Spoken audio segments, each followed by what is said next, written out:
갑자기 전 세계가 이 폭염으로 또 폭우로 몸살을 앓고 있는 것 우리 매체를 봐서 알고 있죠. 우리나라도 마찬가지고 제가 이번에 간 나라들도 엄청 더웠어요.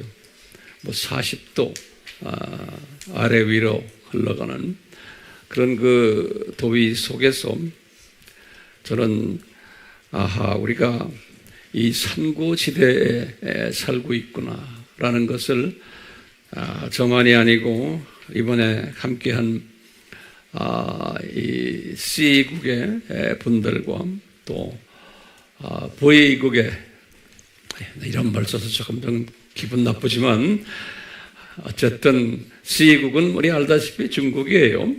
또 V국은 이 베트남이고 왜 이런 말들 쓰냐면은 이 마지막 때가 되어서 이 중국 공산당하고 베트남 공산당이 엄청 기독교인들을 핍박해요. 말도 못하게 핍박해요. 우리는 지금 그런 걸 피부로 느끼지를 못하지만 중국 같은 데는 이미 이 안면 인식이 다 되어 있어서 전국의 14억 인구를 움직이는 걸 다 통제해요. 그래서 어느 누가 어디에 갔고 다 하는데 이번에도 우리 중국 팀들이 어떤 장소로 모이는데 공안이 와가지고 너 어디 지난번 갔었지? 이번엔 또 어디 가려고 그래? 그래갖고 통행증을 안 주는 거예요.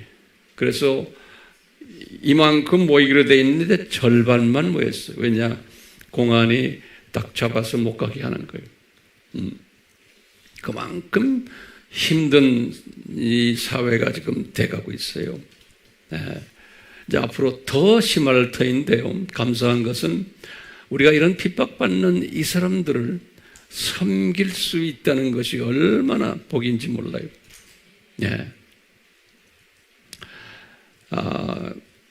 이 산고시대 그러면요. 우리가 이렇게 오늘날 이 산고가 우리가 자연적인 산고, 사회적인 산고, 문화적인 산고, 복음적인 산고 우리가 산상수훈이 아니고 감남산 설교에서 다 배웠잖아요. 그 산고가 우리 피부에 와서 닿고 있거든요. 그런데 대부분의 크리스찬들이 이 산고를 그냥 세상적인 측면으로만 보고 있어요. 그리고 이 문제를 세상적인 사람의 지식으로 기술로 해결하려고 그래요.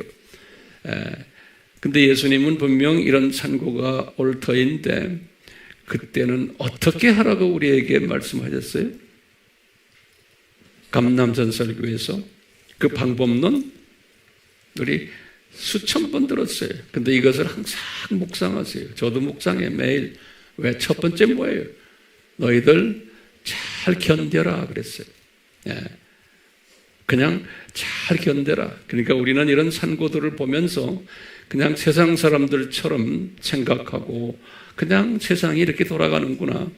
이렇게 나빠지는구나. 이성들을 보고 그냥 덤덤하게 생각하고 언젠가는 좋아지겠지. 이런 식으로만 생각하는 것이 세상 사람들도 그렇지만 기독교인들도 대부분이 다 그래요. 그래서 주일 설교의 목사님들이 이런 때 우리는 어떻게 살자? 편안하게 살자? 기타 등등 인간이 듣기를 좋아하는 말로서 사람들을 속이고 있어요. 예수님은 뭐라고 그랬어요? 4가지 순서대로 기억나세요?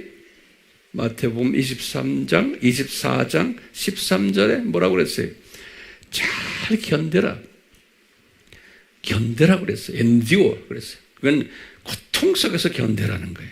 그러려면 어떻게 견뎌야 돼요?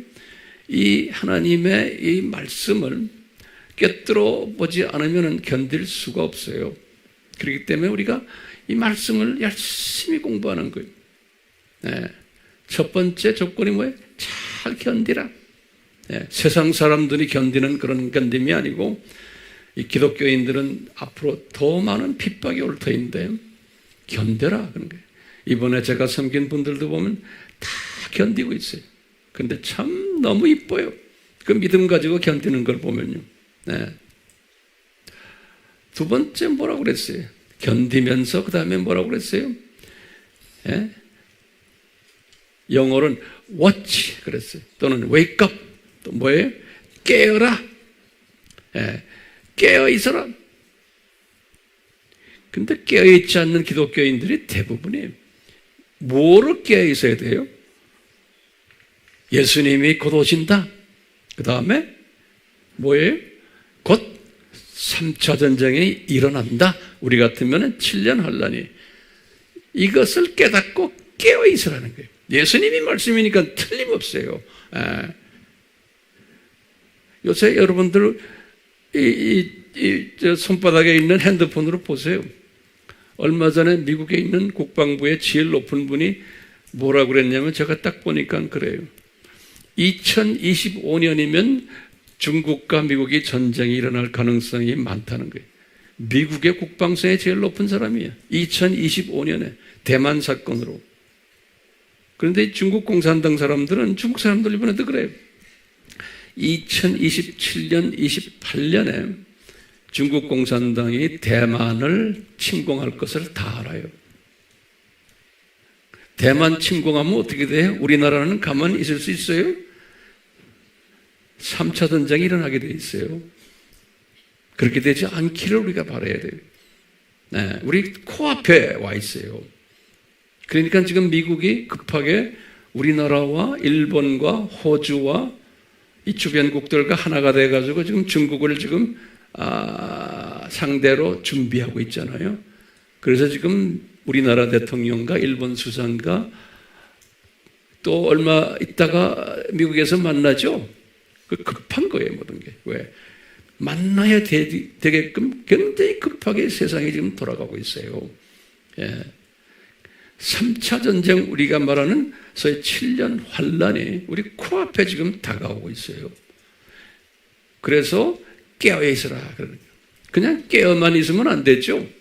예수님은 이 말씀을 다 하신 다음에 나중에 결론은 뭐였어요? 열심히 복음을 전해라. 외쳐라. 그랬어요. 그러니까 때를 만나든 안 만나든 하나님의 양식을 나눠주는 사람이 들림받는다 그랬어요. 예. 그랬어요? 안 그랬어요? 알잖아요, 여러분들. 여러분들 들고 있는 성경에 다 적혀 있어요. 예. 지금 그렇게 적혀 있는데도 안 하는 사람들이 대부분이에요. 첫 번째가 뭐예요? 견뎌라. 그 다음에 두 번째는 깨어있어라. 그 다음에 세 번째는 그랬어요. 예비하라. 준비하라. 그래서 prepare. 뭘 준비해요? 이런 일이 일어날 것을 이제 3차 전쟁이 일어날 것을 준비하라. 준비하는데 구체적으로 주님이 딱 예화를 들었어요. 뭐예요? 복음 전해라. 내가 온다는 사실을 전해라. 그래서 24장부터 쭉 해서 25장 전체가 그 이야기예요. 전해라. 성령님께서 은혜를 주신 분은 이 말씀대로 우리의 삶을 인도하게 되어 있어요. 네. 내가 내 실력으로 절대로 못해요. 머리로는 되는데 안 돼요. 그러니까 이 주님의 재림 전에 가장 복음을 받아야 하는 족속들이 어느 족속들이에요? 소수민족들이에요. 미전도 족속들이에요. 중국도 이제는 삼자교회와 가정교회 합하면은 1억 명의 기독교인이, 그러니까 한족들은 거의 다 복음화 됐어요. 중국은 이제는 중국 복음화 이제는 거의 필요 없어요. 그 안에 다 기독교인들이 훈련된 사람들이 한족들이 많아요. 엄청 많아요. 한국 미셔너리 필요 없어요. 이제는 중국이요. 네, 거꾸로 그 사람들이 지금 백투 예루살렘이라서 지금 저쪽으로 중동으로 해서 지금 이스라엘까지 복음을 시키려고 지금 열심히들 운동하고 있고 하고 있어요. 중국 사람들이. 근데 중국 사람들이 문제가 뭐냐면요. 지네 한족끼리만 사랑해요. 그 안에 56개의 소수민족이 있어요. 56개의 소수민족 중에서 그걸 세분화하면 약 한 3,000개의 소수민족이 있어요. 이 소수민족들에 대한 복음화를 아주 소수의 한족들만 관심 두죠 않아요. 제가 30년을 중국에 다니면서 소수민족 복음을 외쳤는데 그냥 귀로만 듣지 않아요. 안 하는 이유가 있어요. 그 사람들의 민족성이, 그 한족의 그 민족성이 우리하고 또 달라요. 굉장히 자신들이 가지고 있는 그 자부심이 있어요. 그리고 타민족을 배척하는 마음이 있어요. 그런 마음 가운데 이 소수민족들이 이 한족을 가장 싫어해요. 신기하게도요. 그래서 이 관계가 아주 껄끌껄끌해요. 한족을 싫어해요. 네.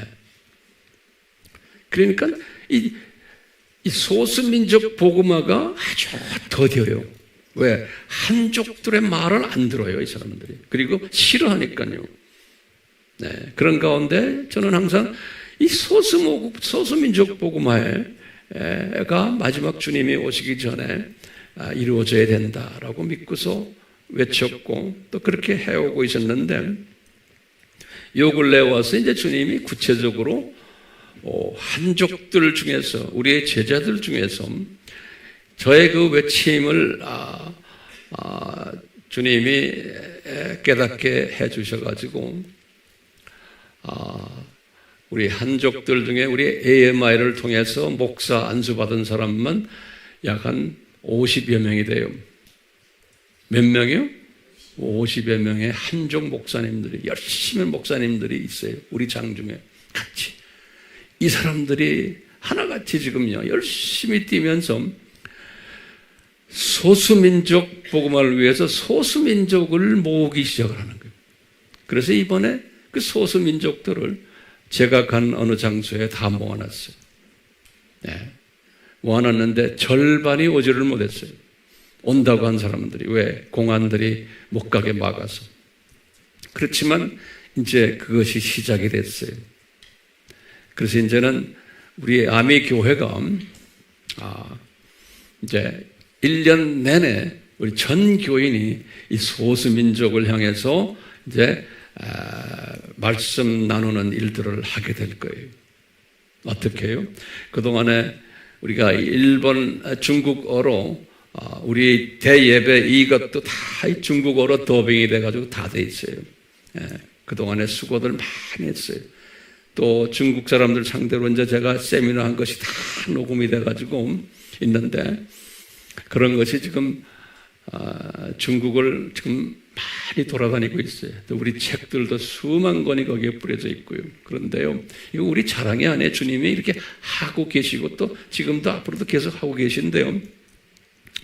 이제 이 중국의 이 팀들이 소수 민족들만 이제 몰래 모아서 한 장소에 모아놓기로 이제 약속이 돼 있어요.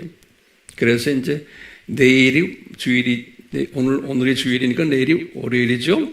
내일부터 시작을 해서 우리 팀들이 매주 2명씩 그곳으로 이제 갈 거예요.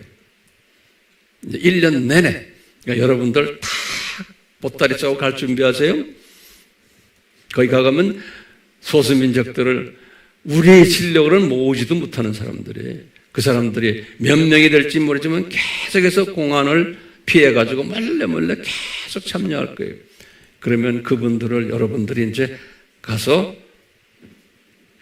내 화면을 보면서 또 거기에 있는 중국 사람들, 우리 사역자들과 함께 여러분들도 사역에 참여해가지고 같이 이제 중국의 소수민족 복음화에 참여하시게 될 거예요.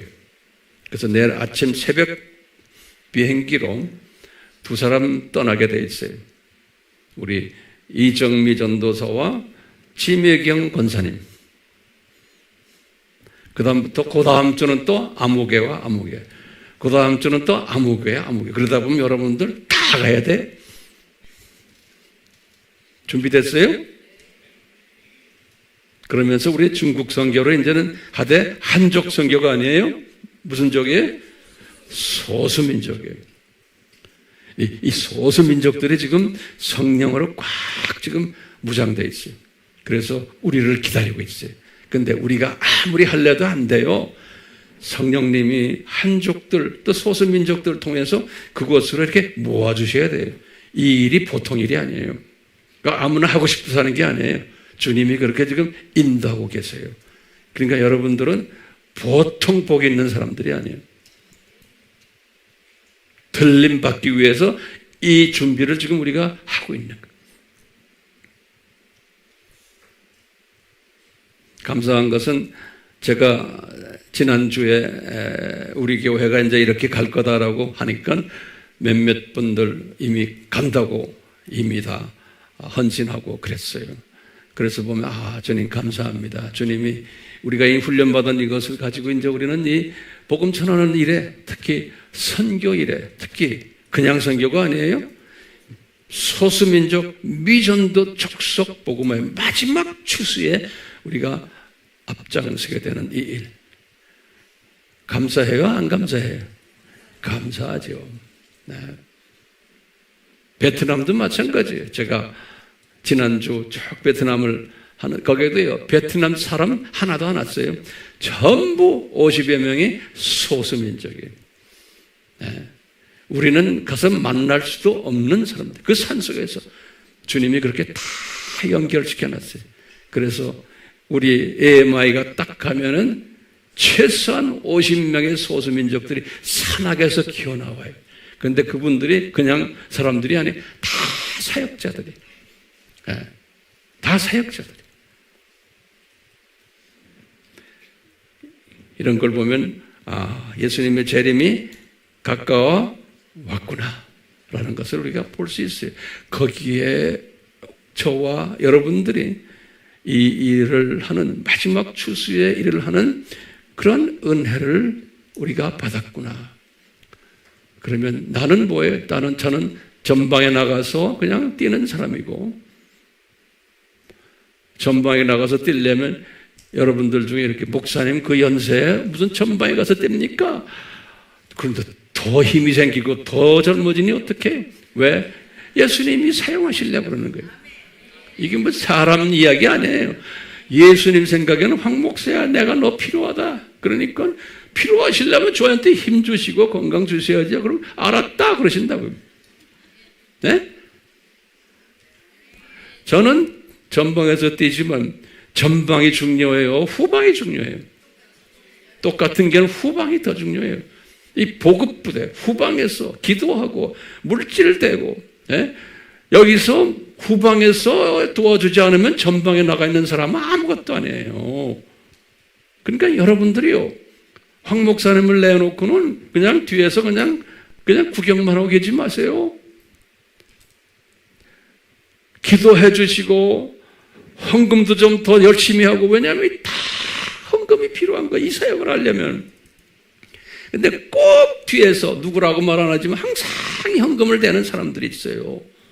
기가 막히게. 그래서 돈이 없어서 사역을 못하는 분이 한 번도 없어요.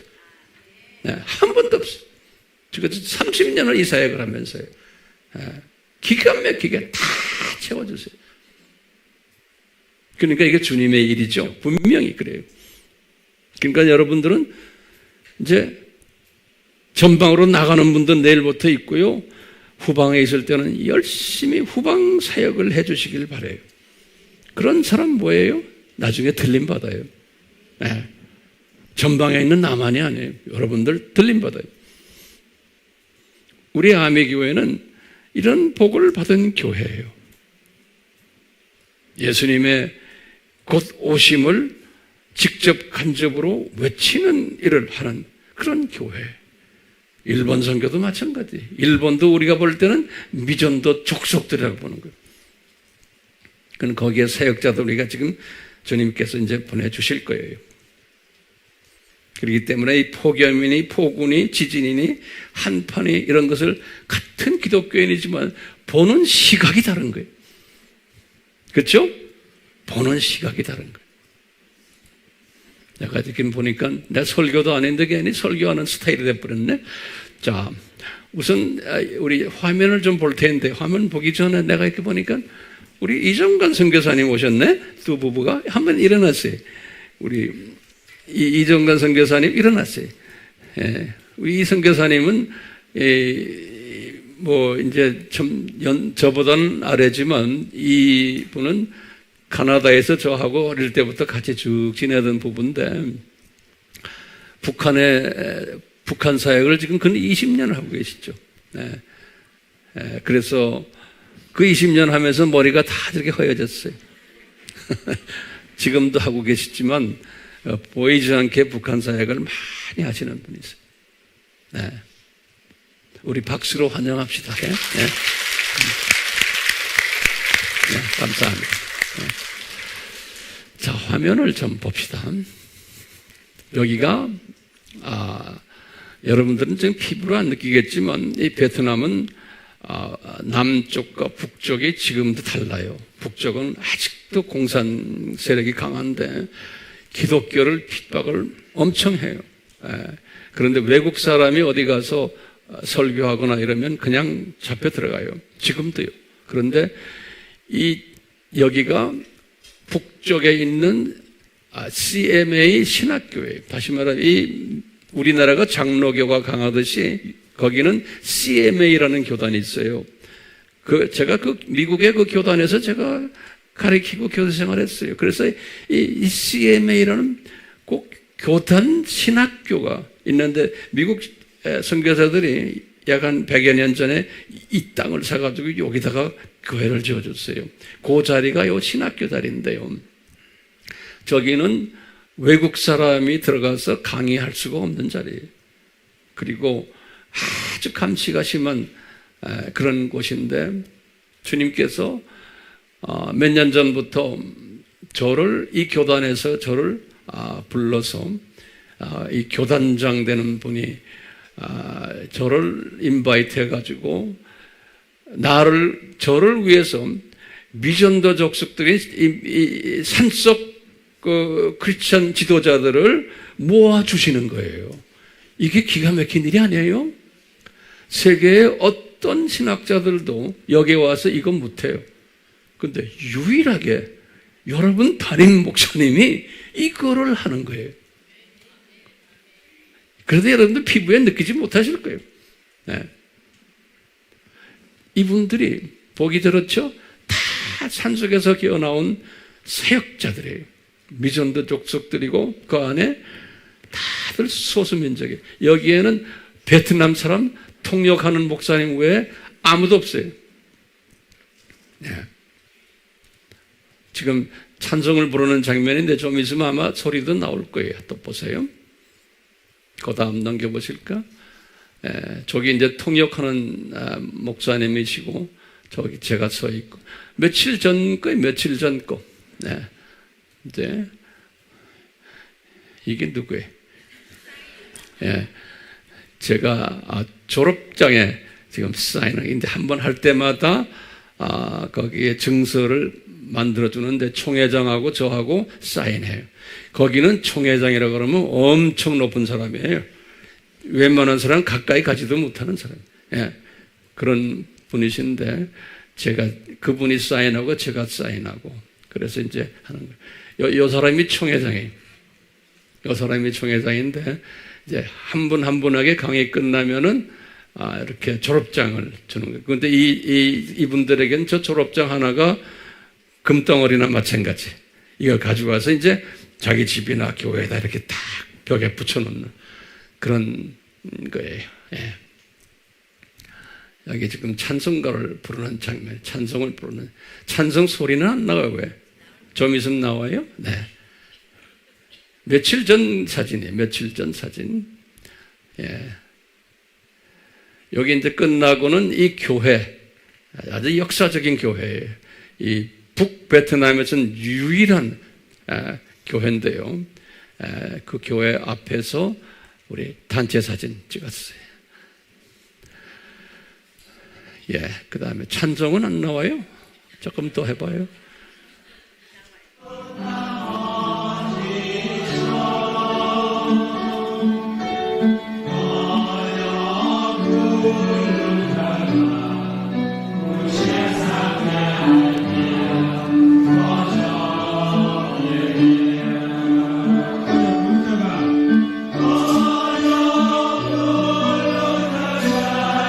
핍박 안에서 예수님을 섬기는 사람들.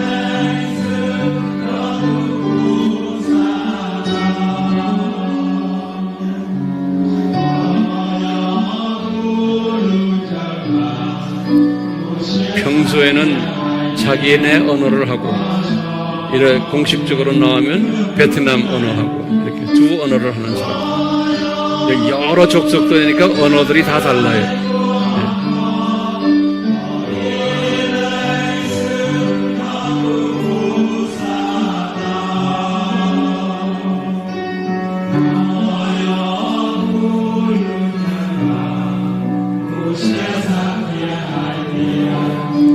저기 칠판이 3개가 있죠. 처음에는 저런 칠판이 아니었어요. 요만한 칠판에 손바닥만한 칠판 갖다 내가 소리 지르고 해서 칠판이 늘어난 게 이제 3개가 늘어나지.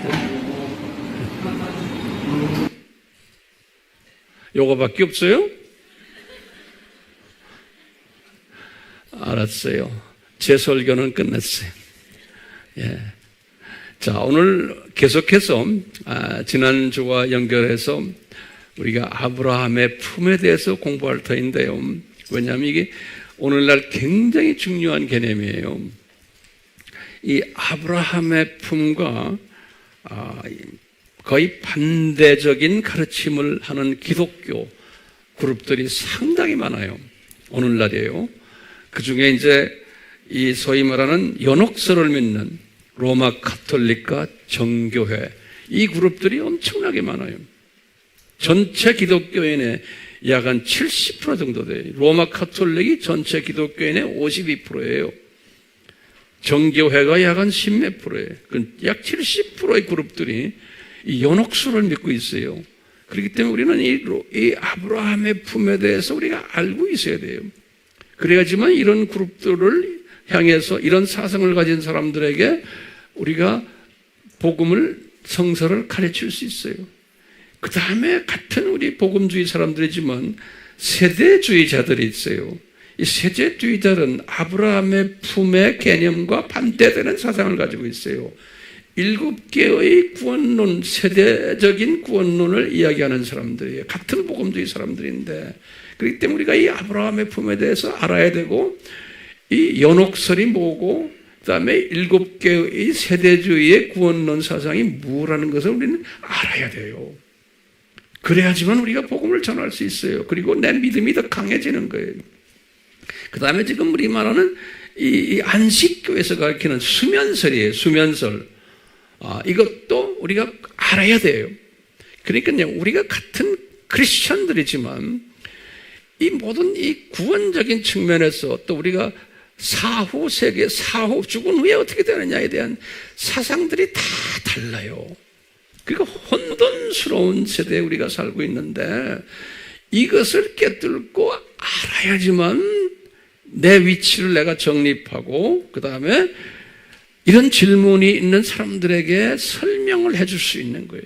그리고 그런 사람들을 내가 어떻게 대해야 되는지도 내가 자리매김을 할 수 있어요. 그러니까 실력이 있어야 돼요. 실력이. 우리 선교지에 가서 내가 이런 걸 쭉 가르쳐주면 사람들이 다 깨어나요. 그동안 그 복잡했던 여러 가지 학설들을 잘 정돈해주면 그게 우리의 사명이에요. 자, 오늘 계속해서 지난주에 이어서 이 부분을 우리가 한번 같이 심도 있게 보려고 그래요. 준비됐어요? 네. 한번 봅시다. 네. 우리가 지난 시간부터 그 아브라함의 품에 관한 이야기들을 지금 공부하고 있는데요. 아브라함의 품. 이 아브라함의 품이라는 이러한 단어를 과거 2000년 동안 기독교계에 소위 신학을 전공으로 하는 학자들 사이에서도 이 개념이 분명치가 않았어요. 오늘날도 마찬가지고. 그래서 오늘은 이 아브라함의 품과 연관되는 우리가 이제 죽어서 이 세상을 떠나서 어디로 가는가라는 그 주제를 가지고 과거 2000년 교회 사회에서 이것이 어떻게 이해가 됐고 이것이 어떻게 발전됐는지 이 공부를 좀 해야 될 것 같아요. 준비됐어요? 왜냐하면 하나님의 철저한 의도 속에서 이 아브라함의 품, 이 신비를 숨겨놓으셨어요. 그러다가 이제 주님의 재림에 가까운 때에 이 아브라함의 품에 대한 주님의 숨겨놓으신 신비를 조금씩 이렇게 뚜껑을 열어주고 계심을 저도 개인적으로 깨닫고 또 주변에 주님의 사랑하는 자들도 깨닫고 있어요. 지난 시간에 우리가요, 이런 그 아브라함의 품을 공부를 하면서 항상 먼저 공부해야 되는 것이 있어요. 그래서 지난 시간에 거기에 대해서 우리가 공부했어요. 첫째는 이 세상에는 두 종류의 사람이 있다. 요거 잊지 마시고 또 노트에 적으세요. 요한일서 3장 10절에. 이거 항상 중요한 기초 과목들이에요. 네. 우리가 이게 약해요. 그렇기 때문에 항상 사람은 두 가지가 있다. 하나님의 자녀들과 사탄의 자녀다. 이 개념을 우선 성서에서 가르쳐주는 개념이에요. 그 다음에 또 뭐가 있냐면 하나님의 자녀는 소수다. 거기에 대한 성경 구절들 지난 시간에 다 우리 받았고 공부했어요. 그런데 세 번째로는 요 하나님의 자녀들이 예정되어 있다라는 개념이에요. 더 심하게 보면 창세전에, 우리 태어나기 전에 예정되어 있었다라는 개념을 지난 시간에 공부를 했어요. 네. 그런데 네 번째로는 이 예정된 사람들을 하나님이 때가 되어서 이제 부르셔서 구원시키신다라는 공부를 했어요. 이제 과거 이제 6,000년 이 세상 삶에서 예정된 사람들 때가 되어서, 그런데 항상 부르실 때 그냥 조건이 있었어요. 무슨 조건이냐? 꼭 예수님의 정체성을 전하는 자가 있어야 돼요. 예. 그래서 그 전하는 자에 의해서 그 예정된 사람에게 예수님의 정체성을 이야기를 하면은 예정받은 사람은 그대로 믿고 따른다라는 이야기를 지난 시간에 했어요. 거기에 관계되는 성경 구절들은 본인들이 다 참고하시길 바라요. 그런데 지난 시간에 우리가 질문을 던졌어요. 꼭 전하는 자가 있어야 돼요. 그런데 아담 타락에서부터 4,000년 동안에, 예수님 초림 때까지 4,000년 동안에는 예수님 십자가 사건이 일어나기 전이기 때문에 그 기간에 예정된 하나님의 사람들이 있었다면은 그분들을 어떻게 구원을 시키셨나? 라는 이야기를 우리 지난 시간에 공부했어요. 또 예수님 십자가 사건 이후부터 지금까지 2000년이, 이 2000년 기간에도 첫 1500년 동안은 백인들만 복음을 받았어요. 백인들만. 그 나머지 세계 인구들 상당히 많은데 이분들은 그러면 어떻게 됐나? 라는 것을 우리가 해결받았어요. 그리고는 그때 1500 종교개혁 이후부터 이제 개신교가 나와가지고 지금까지 인구가 갑자기 그냥 급증을 한 거예요. 예. 그래가지고 이제 1900년, 2000년, 20세기에 들어와서는 인구가 20억이 되고 갑자기, 그러다가 100년 후에 70억이 되고 80억이 되고 지금은 이렇게 갑자기 인구가 많이 늘어났기 때문에 이 예수님의 복음을 받을 사람들이 엄청 많아졌는데 미전도 족속이 아직도 엄청 많은 거예요. 그러다가 다 이 세상 떠나는 사람들이에요. 예. 이런 사람들은 복음을 들을 기회가 없었는데 이 사람들은 사후에 어떻게 됐나? 하나님이 예정한 사람들이 있다면 하는 공부도 우리가 지난 시간에 했어요. 그러면서 이제 우리가 예수님이 하신 말씀, 내가 너희들에게 요나의 표적을 보여주겠다. 마태복음 12장 40절에 그러면서 예수님이 그래서 장차 내가 죽을 터인데 미래형으로 되어 있어요. 내가 땅 저 밑으로 땅의 심장으로 내려가서 복음 전하고 올 것이다 라는 말씀을 하셨어요. 이 말씀 하시고는 실제로 이분이 십자가에서 죽으시고 3일 동안 땅 저 밑으로 내려가서 복음 전했다는 이야기를 누가 했어요? 베드로에게 한 거예요. 베드로전서 3장 19절에서 21절까지. 이렇으면서 주님께서 우리 지난 시간에 우리가 참 해석하기 힘든 비유를 드신 것이 그 유명한 부자와 나사로의 비유예요. 예. 우리 이런 이야기를 쭉 지난 시간에 했어요. 예. 자, 그러면요, 이제 오늘은 좀 더 한 단계 업그레이드 돼가지고 예수님께서 이렇게 나사로의 부자의 비유로 아브라함의 품으로 내려가신 것도 지옥 이야기 하셨는데 그 후에 이제 1세기 때부터 기독교인들이 이렇게 말씀을 다 받았지만 이분들이 가지고 있는 큰 의문점이 있었어요. 그 의문점이 오늘까지도 계속이 되는데 무슨 의문점이냐? 우리가 좀 있다가 죽을 터인데 죽으면은 도대체 우리가 어디 가느냐? 사후에 어디 가느냐? 이 문제예요. 이런 문제를 성서에서 자세하게 구체적으로 가르쳐 주질 않았어요. 이렇게 우리 지난 시간에 봤지만 그렇기 때문에 이 문제가 오늘날도 소위 전 세계 기독교인들 가운데서 딱 물어보는 거예요. 당신 죽으면 어디가? 그러면 글쎄요, 뭐 낙원 가겠죠. 이 정도 수준이지. 예. 그러면 예수 안 믿는 사람은 어디 가나? 그러면 글쎄요. 어떤 사람은 그분들도 낙원 간다고 하는 다원주의자들이 지금 많잖아요. 교회 안에도요. 또는 어떤 분들은 또 지금 로마 가톨릭 출신들은 어디로 간다 그래요? 이제 제가 여기 연옥이라고 써놨잖아요. 예, 연옥 간다 그러는 거예요.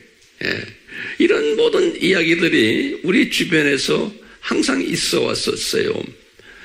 왜냐? 성서에서 분명하게 죽은 후에 어디를 가는가, 어떤 사람이 어디를 가는가, 어떤 사람이 어디를 가는가 이런 것들을 여기저기에다가 좀 이야기를 해놨지만 그것이 성서에서는 정돈이 안 된 거예요. 그리고 신학자들도 이것을 정돈을 시키지 못했어요. 학자들이라는 것은 논리적으로 정돈시키는 일을 하는 사람들인데 저도 학문을 공부하면서 목회를 하면서도 이 부분에서 항상 소위 까릿까릿한 게 많았어요.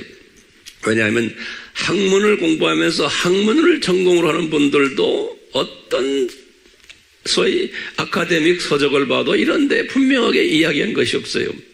그러니까 학자들이란 사람들도 좀 까릿까릿하고 목사들도 마찬가지고 왜 학자들을 통해서 목사들에게 가르치니까.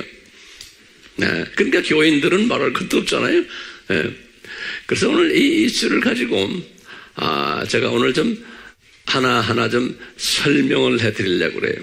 그래서 이 이슈를 오늘 설명을 받고는 여러분들에게 시각이 두더지 시각이었다가 두더지 시각이라는 건 나쁜 의미가 아니에요.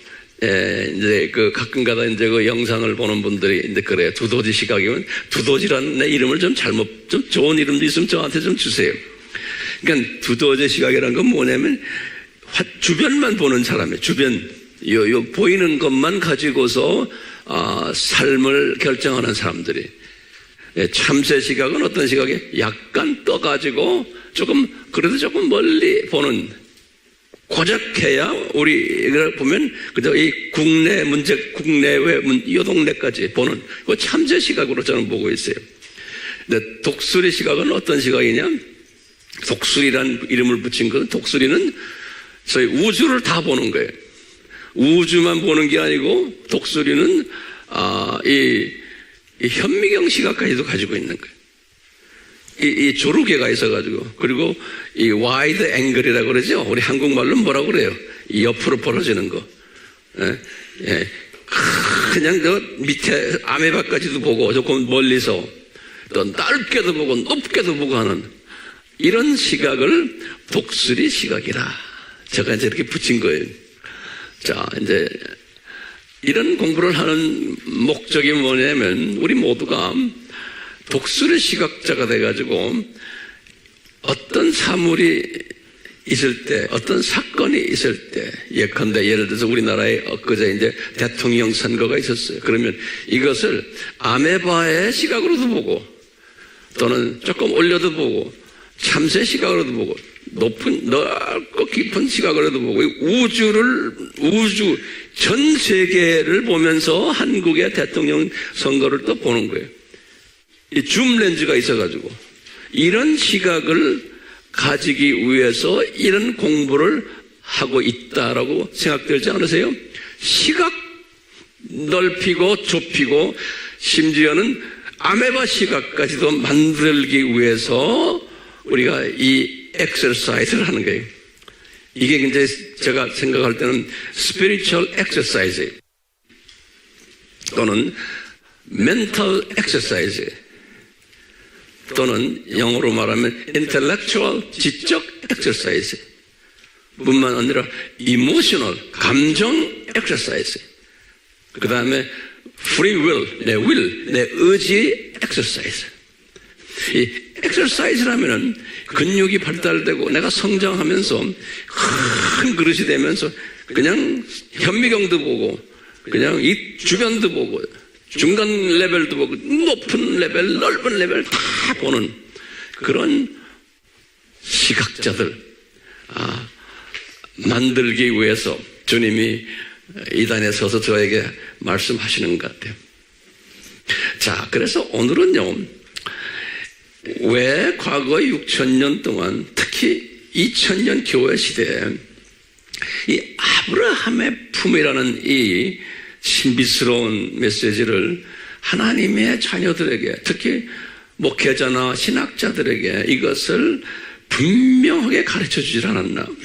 다시 말하면 사후에 어딜 가느냐, 쉽게 말하면 이런 부분이 명확지 않았기 때문에 과거 2000년 교회사에서 나름대로 거기에 대한 답을 찾으려고 고민했던 그룹들이 있어요. 답을 찾으려고. 그걸 대표적으로 내가 칠판에다 정리를 해드렸어요. 한 그룹은 뭐냐면 이 로마 카톨릭 그룹이에요. 여기 로마 카톨릭 그룹이에요. 그래서 넘버원 그분들이 연옥설이. 요거 내가 이제 하나하나 자세하게 설명해 드릴게요. 두 번째 그룹이 뭐냐면 로마 카톨릭이 1세기부터 그분들의 사상이 이제 이어갔다고 생각하세요. 쭉 하다가 이 연옥설은 나중에 트렌트 공회라고 종교개혁이 1517년 안에 그 바로 후에 유명한 공회, 이게 트렌트 공회라고 로마 카톨릭에서는요, 우리가 바티칸 공회 그러잖아요. 그것만큼 유명한 공회가 트렌트 공회, 트렌트 카운슬이라고 그래요. 이때 연옥설을 정식으로 만든 거예요. 이분들도 엄청 고민하면서 죽은 후에 우리가 어딜 가느냐, 이 고민이에요. 왜? 성서에 이것이 분명하게 안 나타났기 때문에요. 예. 그래서 이 사람들의 그 아이디어를 쭉 믿어오다가 여기 지금 1517년 개신교죠. 예. 개신교 분들도 뭐 루터니 칼빈이니 뭐 주잉글리니 그 다음에 각으로 뭐 유명한 개신교의 모든 신학자들도 그 후에 이것을 연옥설에 대해서는 별로 마음에 안 들지만 그렇다고 해서 개신교의 독특한 개신교의 학설을 아주 논리적으로 신학적으로 정돈하지를 못했어요. 그렇기 때문에 교단마다 조금씩 다르지만 그 정돈이 안 돼 있어요. 그래서 오늘까지 저나 여러분들도 이렇게 온 거예요. 예. 이 예를 들면 말이죠. 우리 4대 공의회 알죠? 지금 제가 말하는 거 다 적으세요. 예. 4대 공의회 알죠? 처음에 니케아 공의회, 그 다음에 컨스탄티노플 공의회, 에베소 공의회, 그 다음에 칼케돈 공의회, 우리 다 알잖아요. 요 공의회 때, 특히 니케아 공의회 때 니케아 신조를 만들면서 사도신경을 만들어요. 사도신경을 만들 때 우리 아까 사도신경을 다 이렇게 고백했지만 거기에 보면은 이런 게 있어요.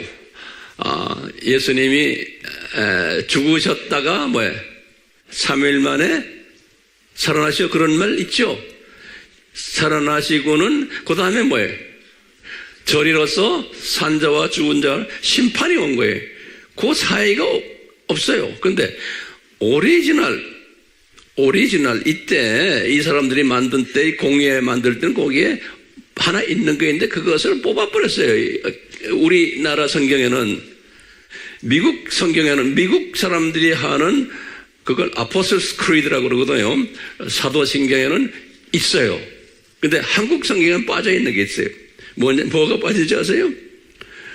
죽으셨다가 지역으로 내려가서 복음 전하고 그게 있어요. 오리지널에는. 그리고는 부활하셨다는, 근데 지역으로 내려갔다는 그것이 없어져 버렸어요. 한국에서는. 우리나라의 사도신경에는. 왜 그럴까요? 의도적이에요? 아니, 이 부분이 우리나라의 신학계에서도 이게 정돈이 잘 안 됐기 때문에. 예. 그러니까 어떤 교회에서는 그것이 정돈됐지만 어떤 교단에서는 잘 안 되고 그러니까 아예 그걸 싹 뽑아버린 거예요. 우리가 지금 공부하는 게 뭐예요? 예? 죽으셨다가 3일 동안 지금 그 이야기를 지금 우리 하고 있잖아요. 네, 그 통째가 없어져 버렸다니까요. 사도신경에서. 이제 여러분들 웹에 들어가서 한번 사도신경 치고 한번 영어나 이런 데 들어가 보세요. 딱 거기 있어요. 나는 미국 생활을 오래 하면서 미국에서 교회에서 사도신경 할 때마다 항상 백인 아이들은 그것까지 3일 동안 지옥에 내려가서 전했으면 그 말이 꼭 있어요. 항상요. 근데 내가 한국 가서 보니까 없어져 버렸어요, 그게. 자, 다시 봐요. 이 2000년 동안 기독교 교회 시대 2000년 동안 이 문제를 해결하려고 고민했던 그룹이 로마 가톨릭 그룹이에요. 우선. 그러니까 연옥설로 이제 된 거예요. 그리고 쭉 있다가 이 문제가 이게 잘 해결이 안 되니까 나중에 소위 세대주의라고 그래요. 요거 1860년경에 만들어 놓은 이 종말론 사상이죠. 우리 다 알죠? 세대주의. 예? 첫 번째 주의가 뭐예요? 역사적 전천년주의. 그 다음에 무천년주의, 그 다음에 후천년주의, 제일 마지막에 만들어진 게 전천년주의지만 세대주의. 이 세대주의적 전천년주의. 요 사람들이 이 고민하는 거예요. 죽어서 어디 가느냐. 그 다음에 복음 들어가기 전에, 복음 받기 전에 사람들이 그 사람들은 어떻게 됐느냐. 이런 고민 하잖아요. 근데 이분들의 고민이 만들어진 것이 지금 제가 도피다 만든 이거예요. 각 세대마다 구원 방법이 다르다라는 거예요. 그래서 세대주의라고 그러는 거예요. 이제 세대란 말 하죠. 영어로는 dispensation이라고 그래요. 그게 세대라고 그래요. 그래서 이분들을 부를 때 우리가 dispensationalism 그래요. 이건 dispense란 말은 한 세대를 이야기하는 거예요. dispense라고 말이에요. 그래서 이렇게 보시면 이 사람들은 뭐냐면 이거 고민하다가 이 사람들이 만들어낸 게 7세대마다 구원 방법이 다르다라고 본 거예요. 구원 방법이, 그러니까 하나님이 사람을 구원시킬 때 구원 방법이 다르다라고 본 거예요. 그래서 이제 여기에 반대하는 그룹들도 꽤 많은 거예요. 제가 다 우리가 예전에 공부한 것들에, 그렇지만 여러분 다시 한번 정리를 하셔야 돼요. 정리하면서 제가 자세히 이야기하는 거예요. 어떻게 다른 이 사람들 그런 게 첫째는 무죄 시대다. 죄 짓기 전에는 모든 사람이 죄를 안 짓기, 죄가 없기 때문에 다 낙원에 간다는 거예요. 지옥 갈 필요 없다는 거예요. 그렇죠? 그런데 아담 타락에서부터 홍수까지를 요거는 무슨 시대냐? 양심 시대다. 그래서 양심에 의해서 구원이 결정된다라고 본 거예요. 요 사람들이 그래서 양심 시대라고 그래요. 그래서 그 conscience란 그런 영어로 단어를 쓰는데요. 그 양심이란 단어가 로마서 2장 15절에 보면 나와요. 그래서 이 로마서 2장 15절을 딱 잡아가지고 아하, 이 당시에 살았던 사람들은 예수님을 안 믿어도 돼. 예? 양심이 깨끗한 사람은 다 낙원에 올라갔다라고 보는 거예요. 그래서 양심 세대라고 하는 이분들이. 그리고는 홍수 지나서 아브라함까지는 어떤 사람들이 구원을 받았느냐? 구원의 결정 요소가 뭐냐면 자유의지 시대라 그래. 자기가 자유의지를 발동해서 무슨 자유의지인지는 난 모르겠어요. 그 사람들이 자유의지라고 그래서 딱. 그 다음에 아브라함부터 시작해서 모세까지는 우리가 아브라함이 커버넌트라고 그랬죠. 아브라함과의 계약이 있지, 커버넌트. 그러니까 아브라함이 커버넌트라고 해서 언약이란 소리예요. 커버넌트. 그 언약에 잘 살았냐 안 살았냐에 따라서 결정된다 그런 거예요. 근데 이게 굉장히 애매해요. 그 당시에 중동 지방에 아브라함 살았던 그 당만 이야기, 나머지 세계는 어떻게 돼요? 그렇지만 그런 식으로 이야기하는 거예요. 모세에서부터 초림까지는 율법 시대. 모세가 전 율법을 잘 지켰냐 안 지켰냐에 의해서 구원이 결정된다라고 보는 거예요. 오케이? 그 다음에 이제 초림에서부터 교회 시대, 재림까지 이때는 뭐냐? 은혜 시대다 그러는 거예요. 여기서는 예수 그리스도의 보혈의 능력에 의해서 십자가의 은혜를 받은 사람들이 하나님의 자녀가 된다라고 믿는 시대, 은혜 시대라고 그러죠. 그리고는 예수님 재림부터 이제 천년왕국 시대는 산상수훈, 마태복음 5장하고 6장 7장 산상수훈을 잘 지키냐 못 지키냐에 따라서 구원이 결정된다라고 보는 그러니까 이 구원의 카테고리를 7개로 나눈 거예요. 세대로. 그래서 이것을 세대주의라 그러는 거예요. 제 말 따라오세요? 그럼 이번 세대주의가 가지고 있는 문제점이 심각한 거예요. 왜냐? 세대주의는 그러니까요, 뭐냐면 예수님의 십자가의 공로에 의해서 혜택받는 사람들은 교회 시대 사람들 뿐이에요. 다시 말하면 그런데 이걸 노트에 잘 적으세요. 세대 이 사람들, 이 나머지 세대들은 예수님의 십자가와 관계가 없는 거예요.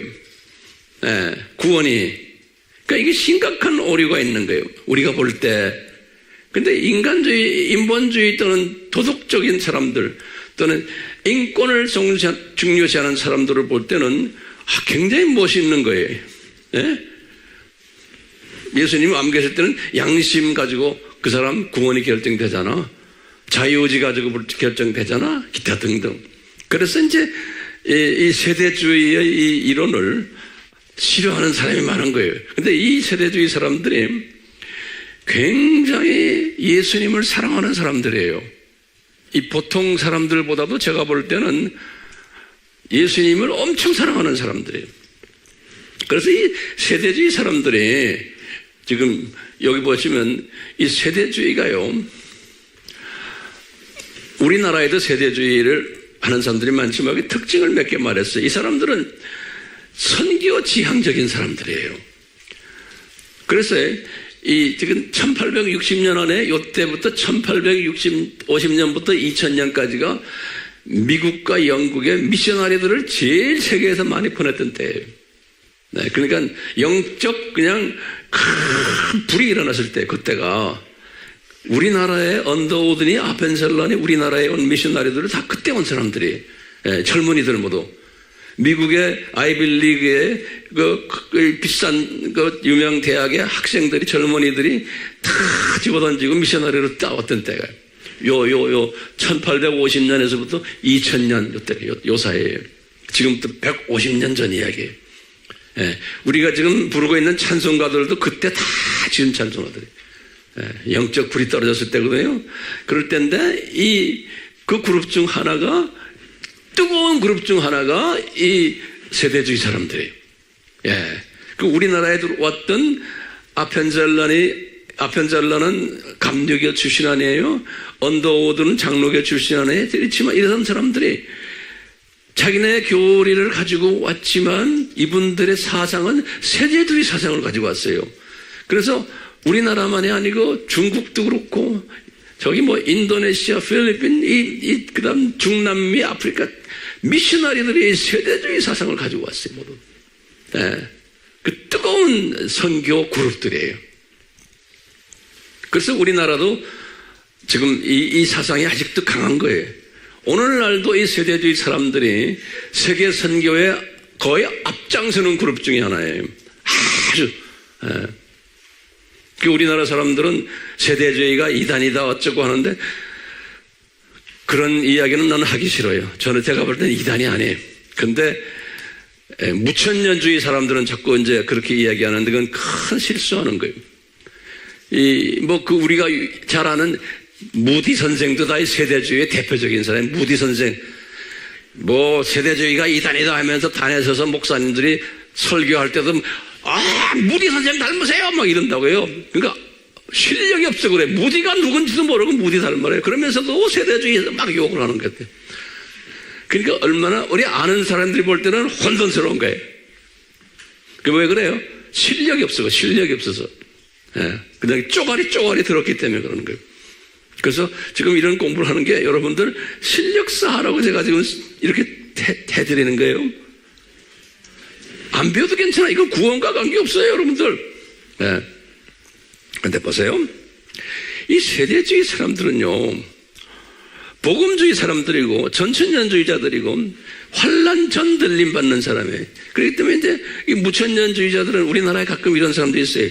환란 전 들림 받는다고 말하니까 저 사람 세대주의구나 그런다고요. 아니에요.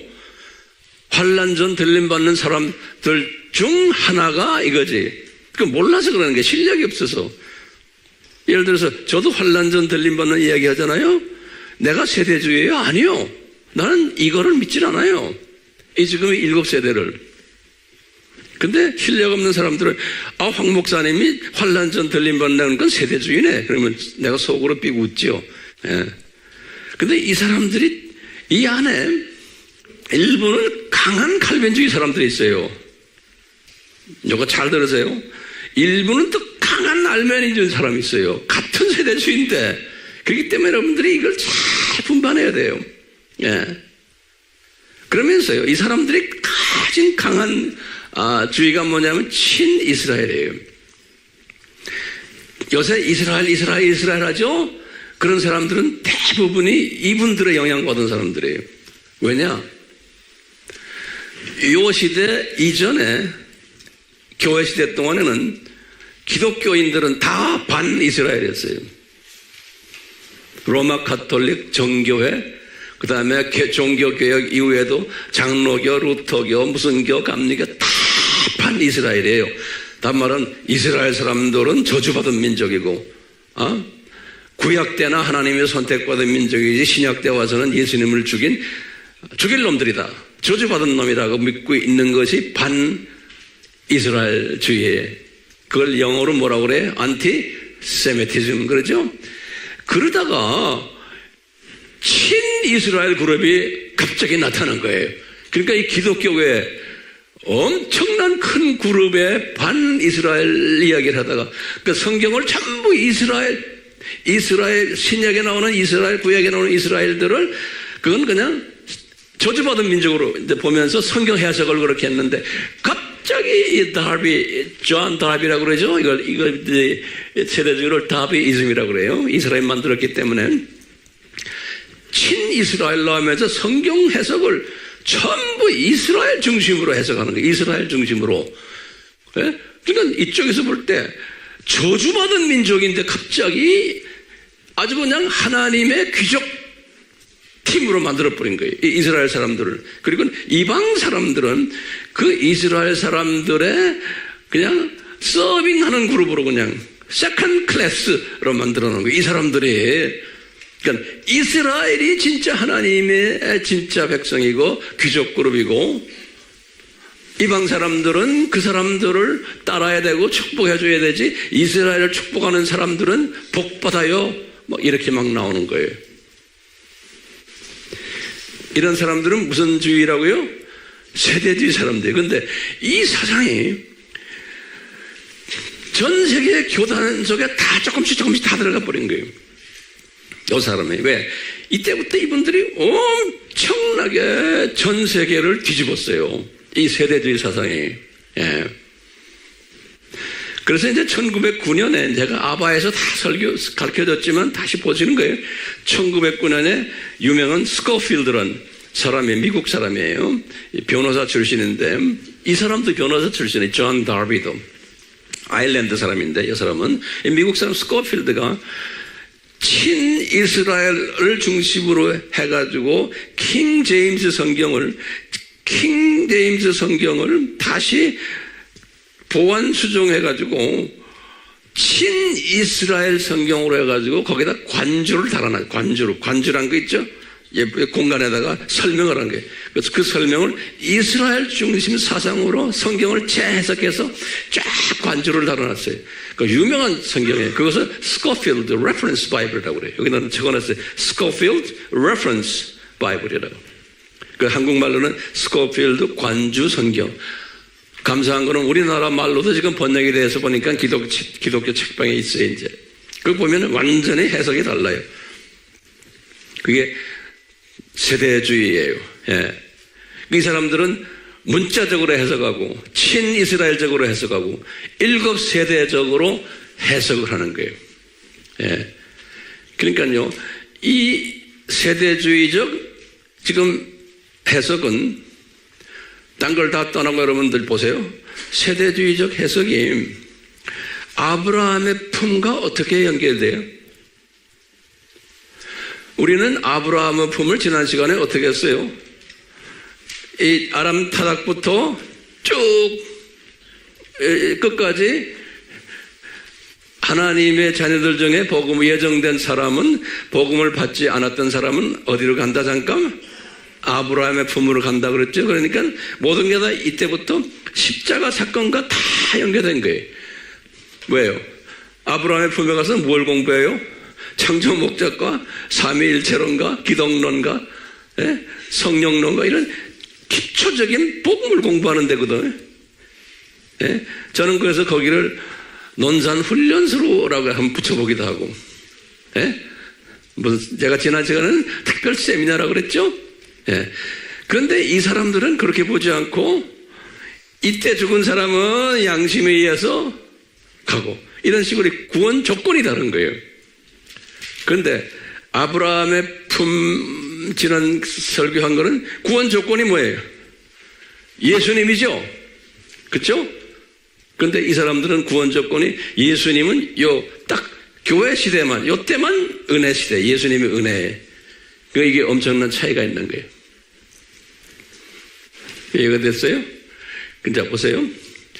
이 아브라함의 품 사건을 요것을 주님이 소화를 시켜주질 않았기 때문에 요 세대주의가 있기 전, 세대주의라는 게 지금 이게 1860년에 1900년으로 보시면 돼요.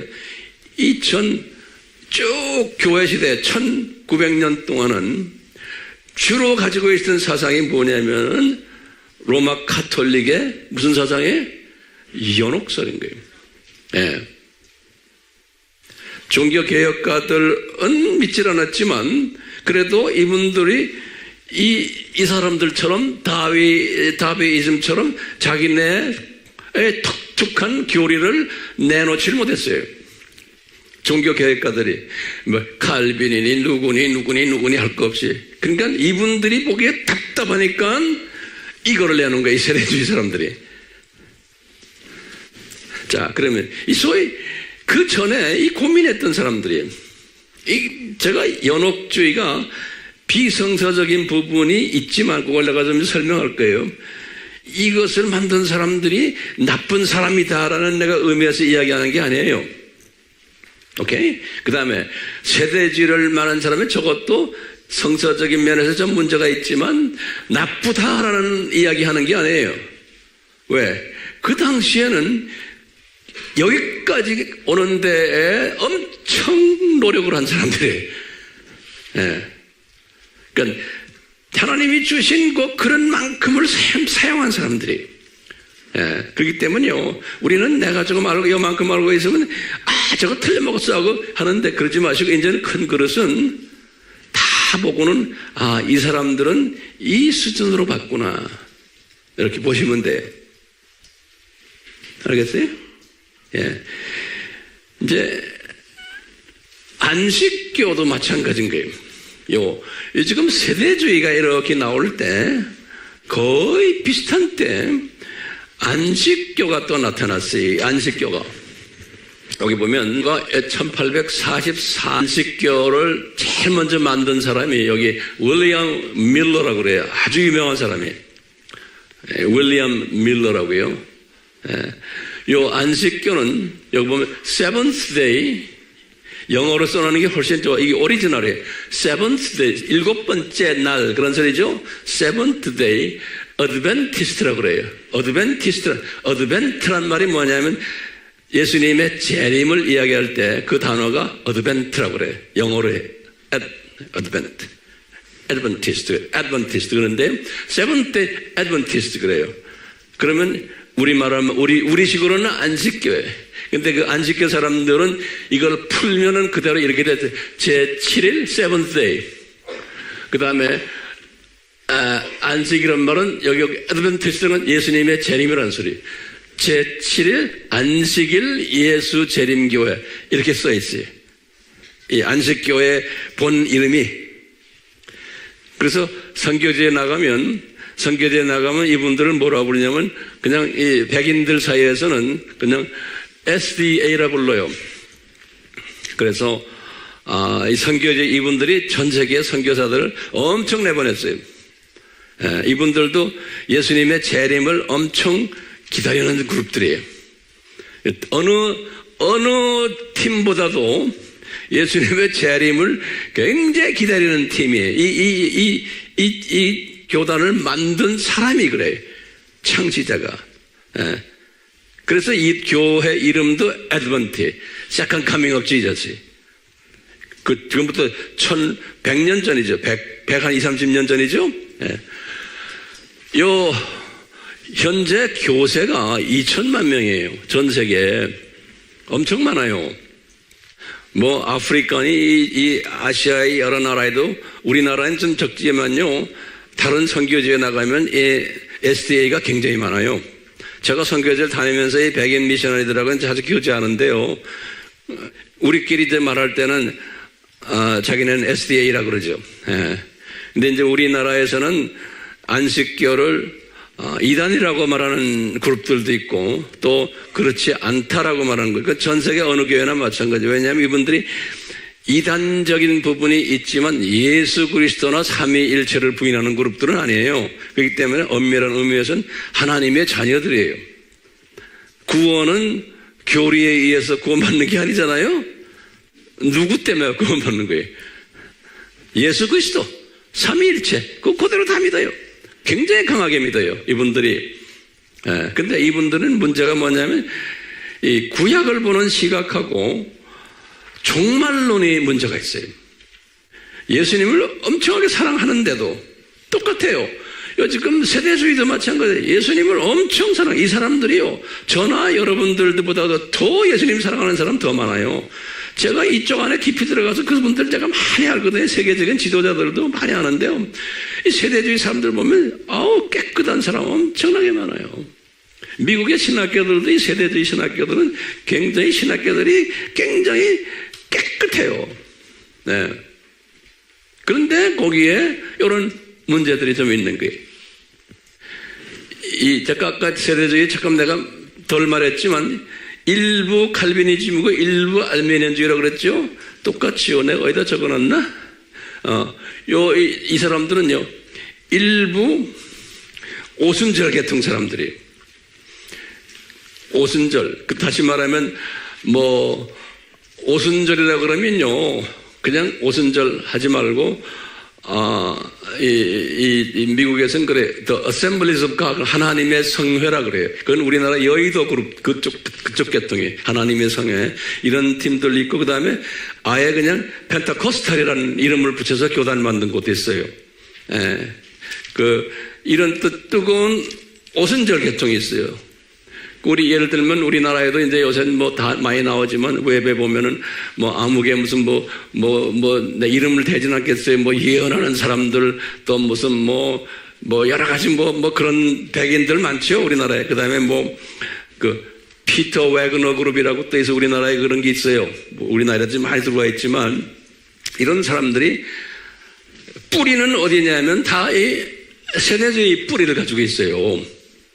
예, 지금 우리나라에 소위 알려진, 전 세계적으로도 알려진 소위 예언하는 사람들, 뭐 병 고치는 사람들, 또 뭐 선교하는 사람들, 이 세대주의 그룹이 엄청 많아요. 많은데 이 안에서도 두 그룹이죠. 세대주의 그룹이. 이거 잘 들으세요. 두 그룹이 뭐냐면 완전히 세대주의인데도 성령의 역사하는 부분에서 두 그룹이 있어요. 그게 다 미국에서 그렇게 시작이 된 거예요. 우리나라에도 똑같아요. 하나는 뭐냐면요, 세대주의 중에서 하나는 뭐가 있냐면 펀더멘탈리스트라고 그래요. 근본주의자들이라고 그래요. 이 세대주의만이 아니고 다른 주의에서도 펀더멘탈리스트가 있지만 이 세대주의 안에서의 펀더멘탈리스트는 뭐냐면 이 사람들은 은사중지론을 믿는 사람들이에요. 다시 말하면 예언하고 방언하고 뭐 병 고치고 기적 일으키고 이런 것은 다 1세기 때 다 말씀으로 대체돼 버렸다. 그래서 이제 그런 은사가 없다라고 믿는 거예요. 그러니까 말씀만 하는 사람들이에요. 그러면서 은사 이야기하면 방언 이야기하면 그거 다 가짜다. 그건 마귀의 새끼들이 하는 거다라고 믿는 그룹들이 있어요. 우리나라도 있죠. 근데 누구라고 말 안 해요. 웹에 보면 그런 사람들이 있어요. 내가 보면요. 다 그쪽 동네에 가서 훈련받고 온 사람들이에요. 예.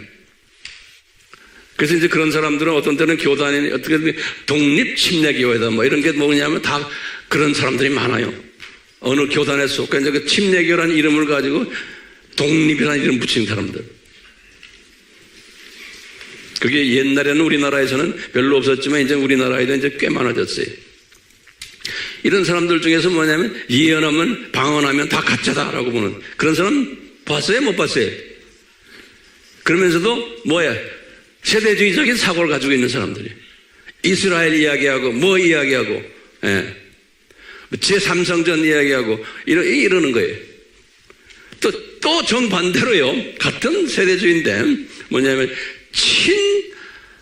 친은사 이야기하는 사람들이 예언하고 방언하고 내가 어제도 예수님 만났다, 어제도 꿈에 봤다, 뭐 해서 또 웹에 들어가면 뭐 천국에 올라왔다 내려왔다는 사람들은 뭐 예언 받았다, 한국에 대한 예언을 받았다, 뭐 어쩌고 하는 누구는 그런 거 있죠, 다 세대주의 사람들이에요. 거의 대부분이 그 사상 가진 사람들이에요. 그러니까 세대주의라고 해서 다 같이가 하나요. 이런 다양성들이 있어요. 예컨대 뭐예요? 뭐 365일 무슨 기도하는 그룹들 뭐 이런 게 있죠. 아이협도 다 세대주의 그룹들이에요. 근데 아이협은 완전히 예언하고 방언하고 막 이런 팀들이에요. 근데 이 세대주의 아이협 이런 사람들도 갑자기 요새 어떻게 됐냐면요. 이 로만 캐톨릭하고 같이 교제를 해요. 신기하게도. 그렇기 때문에 우리 이런 걸 모르면은 이게 굉장히 혼돈스러워요. 아이협도 마찬가지. 그 사람, 파운더가 누구예요? 비클이에요? 그 사람들 기도 엄청나게 하고 24시간 기도하는 사람들. 근데 그냥 앉으면 서로 예언하고 서로 방언해주고 서로 위로해주고 하는데 그런 것들이 있는 거예요. 자, 보세요. 이런 가운데 지금 거의 같은 때 안식교가 나온 거예요. 이 안식교는 뭐냐면 예수님의 재림을 강조하는 그룹이 안식교예요. 그래서 그 당시에 요 밀러라는 사람이 평신도 참 침례교 출신 평신도예요. 윌리엄 밀러라고 아주 유명한 사람이에요. 밀러. 이 밀러라는 사람이 재림 날짜를 딱 말했어요. 1844년 10월 22일에 예수님이 오신다고. 이때가 웃을 일이 아니에요. 다 이런 일들이 전 세계에 지금도 일어나고 있어요. 그렇지만 그거 다 우리가 안아주는 거예요. 예수님 사랑하는 사람들한테 너무 지나치게 사랑하다 보면 이렇게도 돼요. 그런 거 가지고 우리가 웃고 비웃고 그러면 안 돼요. 사람은 다 이런 실수를 성령님이 어떤 때는 하도록 인도까지 하세요. 이렇게 해서 이 예수님의 재림의 이야기들이 1844년이니까요. 미국이 들끓었어요. 이렇게 하니까 그때부터 재림에 관한 눈을 뜨기 시작하는 거예요. 다른 교단들도, 그 중에 대표적인 게 세대주의 사람들도 마찬가지고 다 예수님의 재림에 대해서 눈을 뜨기 시작하는 거예요. 이런 사람을 주님이 사용하시네요. 근데 예수님이 그 날짜에 안 오셨어요. 그래가지고 이 밀러라는 사람이 엄청 어려움을 당했어요. 이단 소리 듣고. 그러면 얼마나 사람들이 입장난하겠어요. 그래서 이 사람이 아주 예수님을 사랑하면서 그 사람 언제 오신다까지 본 것 때문에 이 사람이 이런 망신을 당한 거예요. 그러다가 이제 이 그룹들 중에 하나가 엘렌 화이트라는 젊은 여자인데요. 유명한 여자예요. 엘렌 화이트. 이 여자가 1863년에 한 20년 있다가 재림 팀들 밀러는 이제 제쳐놓고 자기네가 교단을 만든 것이 이게 안식교 교단을 만든 거예요. 그래서 이제 안식교의 원조는 밀러지만 거기에 진짜 만든 사람은 여자예요. 엘렌 화이트 여자라고 그래요. 화이트, 하얀 이름이에요. 화이트. 이 사람들은 재림에 굉장히 관심이 많은 사람들이에요. 그래서 그러니까 애드번트라고 그러잖아. 내가 말하죠. 복음주의 사람들이에요. 전천년주의 사람들이고. 그런데 이 사람들은 또 이 사람들도 가지고 있는 또 애권론이 있어요. 이 사람들은 애권론이 뭐냐면 구약의 율법을 굉장히 중요시해요. 이 사람들은. 그래서 특히 구약의 율법에서 음식 부분이, 그래서 우리나라에도 그 안식교 사람들 두유도 만들고 뭐 하고 다 하는 거 있죠? 이게 자연 음식. 자연 음식을 만드는 그룹이 안식교 그룹들이에요. 그 다음에 또 누구 무슨 의사 출신 하나 뭐 있죠? 이름 까먹었다. 그분도 다 그 출신들 아니에요? 왜? 음식 채소만 먹어라. 그래서 한때 난리가 났다고 그러잖아요. 우리나라도요. 근데 이분들은 이 토요일을 안식일로 이야기하는 거예요. 맞죠? 근데 컨스탄틴 황제가 언제죠? 313년이죠? 그 직후부터 로마 카톨릭이 안식일, 세터데이 안식일을 썬데이 안식일로 바꿨어요. 그거 좀 적어놓으세요. 알아도 다시 적어놓으세요. 이게 중요한 개념이기 때문에요. 왜 썬데이로 바꿨느냐? 두 이유가 있어요. 두 이유가. 우리가 마리아 학설 우리 공부했잖아요. 그거 똑같아요. 로마 제국이 바벨론 종교를 믿고 있었는데 모든 사람들이 바벨론 종교의 제일 높은 신이 니므롯이죠. 그걸 바알, 그냥 니므롯이에요. 니므롯이 태양신이에요. 니므롯이. 그래서 그것을 아폴로라고 그래요. 아폴로신. 그릭 신화에도 그렇고 로마 신화에도 아폴로 신이, 아폴로라는 것은 태양신이라는 거예요. 그래서 아폴로 신이 누구냐면 니므롯이에요. 니므롯. 그래서 니므롯이 태어난 것을, 니므롯을 섬기는 날이 어느 날이냐면은 썬데이예요. 그래서 썬데이라고 그러는 거예요. 선은 뭐야? 태양이죠? 태양날이라는 거예요. 그 썬데이가 태양날이에요. 그것이 아폴로 날이에요. 그게 누구 날이에요? 니므롯 날이에요. 바벨론 종교의 최고 신이에요. 그 날이 썬데이예요. 그래서 썬데이인 거예요. 그래서 로마 카톨릭에서 자기네 교인들이 다 이 썬데이에, 바벨론 종교에 의해서 썬데이를 가장 성스러운 날로 지켜왔는데 갑자기 세터데이로 바꾸니까 거기에 대한 불편함이 있었어요. 그게 첫 번째 이유고요. 그래서 세터데이보다는 썬데이로 바꾼 거예요. 두 번째 이유는 뭐냐면요, 거기에 로마 가톨릭이 반유대주의 사상을 가지고 있었어요. 그래서요, 유대인들이 섬기는 세터데이가, 유대인들은 세터데이를 안식일로 지키잖아요. 그 세터데이 우리는 안 좋다. 그건 저주받은 민족들이 섬기는 날이다. 그렇기 때문에 썬데이로 하자. 왜? 썬데이는 예수님이 부활하신 날이다. 이렇게까지 해버린 거예요. 그래서 썬데이로 바꿔버린 거예요. 그래서 썬데이를 안식일로 바꾼 거예요. 근데 거기에 대해서 이 안식교 사람들은 그냥 반대를 하기 시작하는 거예요. 왜 성서에는 안식일이 여차여차하는, 그래서 이 안식교 사람들은 반 로마 가톨릭 그룹들이에요. 아주 강해요. 반 로마 가톨릭. 지금 우리나라에도요, 지금 여러분들 유튜브에 들어가면 안식교 사람들이 자기가 안식교라고 말을 안 하면서 많이 떠 있더라고 보니까요. 그분들에게 가르치는 걸 내가 딱 보면 알아요. 특히 이 사람들은 종말에 대해서 굉장히 강해요. 그래서 여러 가지 있는데 종말론이 우리가 믿는 종말론과 달라요. 그래서 내가 지금 이 안식교에 대해서 잠깐 말씀드리는 거예요. 조금 더 들으실래요? 굉장히 중요하기 때문에 그래. 오늘날이요. 자, 보세요. 왜 썬데이로 바꿨는지 알겠어요? 제가 이유를 들었죠? 반유대주의 사상과 바벨론 종교 영향 때문에 썬데이로 바꾼 거예요. 자, 그런데요, 우리가 항상 알자면요, 안식일은 왜 안식일을 지키라고 그랬어요? 이게 굉장히 중요한 개념이니까요. 이 창세기 2장 3절에 안식일을 6일 동안 창조하시고는 그 다음에 7일 되는 날에 복을 주시면서 이 하나님의 창조하신 창조 목적과 창조자에 대해서 더 열심히 집중하라고 안식일 주신 거예요. 안식일 주신 목적이 창조자가 왜 창조했고 이분이 피곤해서 안식한 게 아니에요.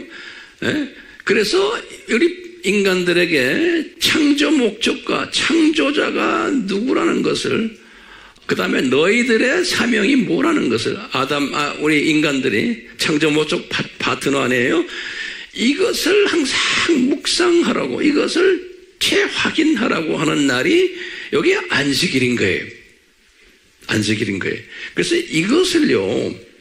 이것을 십계명을 주시면서 출애굽기 20장 8절에서 11절이 십계명을 주시면서 1계명, 2계명, 3계명이 여기 수직계명이에요. 창조 목적과 창조자에 관한 이야기. 1계명, 2계명, 3계명이. 그렇죠? 그러면서 4계명이 안식일 계명이에요. 이게 왜 4계명이 안식일 계명이냐? 요 안식일에 요 첫 번째 계명과 두 번째, 세 번째 계명을 계속 묵상하면서 이것을 확인하고 지키라고. 창조 목적과 창조자가 얼마나 중요하다는 것을. 그래서 안식일을 주신 거예요. 그렇기 때문에 우리가 지금 주일에 한 번 와서 하는 것은, 우리가 예배를 보는 것은 목적이 뭐예요? 창조 목적과 삼위 하나님이 누구고 예수님이 누군 것을 집중적으로 우리가 공부하고 이분에게 경배드리기 위해서 이 하루를 지금 주님이 주신 거예요. 그 스타디를 하라고. 내가 위로받기 위해서 교회 나오는 게 아니에요. 목적이 있는 거예요. 그래서 안식일이 그렇다는 거예요. 그런데요, 예수님께서 안식일에 병을 고치셨어요.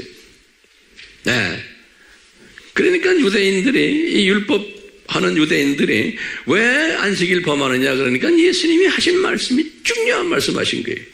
여기 누가복음 6장 5절에 예수님이 그래, 안식일의 주인은 나다 그러는 거예요. 나다. 안식일의 주인은 나다.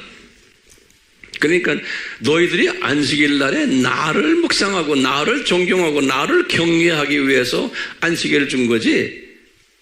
그러는 거예요. 누가복음 6장 몇 절에? 5절에. 잊지 마세요. 그러면서 바울도 마찬가지로 골로새 교회에다 그런 거예요. 골로새서는 뭐냐면 예수님이 누구다. 그분이 창조주고, 골로새 2장에 그랬죠. 모든 것이 예수님에 의해서 예수님을 위하여 창조되었다 그랬거든요. 모든 것이 그러시면서 골로새에서 이 유명한 2장 16절을 딱 이야기하는 게 바울에게 이야기하는 게 뭐냐면, 이 기독교인들아, 이 구약에서 우리에게 주신 절기와 날짜와 또 여러 가지 규례들과 그 다음에 안식일이라고 그랬어요. 월삭, 또 그 다음에 안식일, 이런 것들은 예수님을 보여주기 위한 그림자였다 그런 거예요. 예수님에 더 집중하라고, 창조 목적에 집중하라고 보여준 그림자였다 하는 거예요. 그림자. 그러니까 안식일도, 그러니까 예수님이 그러죠. 내가 안식일의 주인이라는 것은 너희들은 어느 한 날만 내 생각하는 게 아니고 1년 365일 1년 12달 나를 생각하라는 거예요. 그러니까 제가 항상 강조하죠. 365일이 안식일인 거예요. 근데 이 안식교 사람들은 나빠서가 아니에요. 한쪽 눈이 그렇게 가까버린 거예요. 세대주의 사람들은 또 한쪽 눈이 이렇게 가 있고, 좀 이따가 내가 좀 잠깐 로만 가톨릭 이야기했지만 저 동네도 한쪽 눈이 이렇게 딱 가 있는 거예요.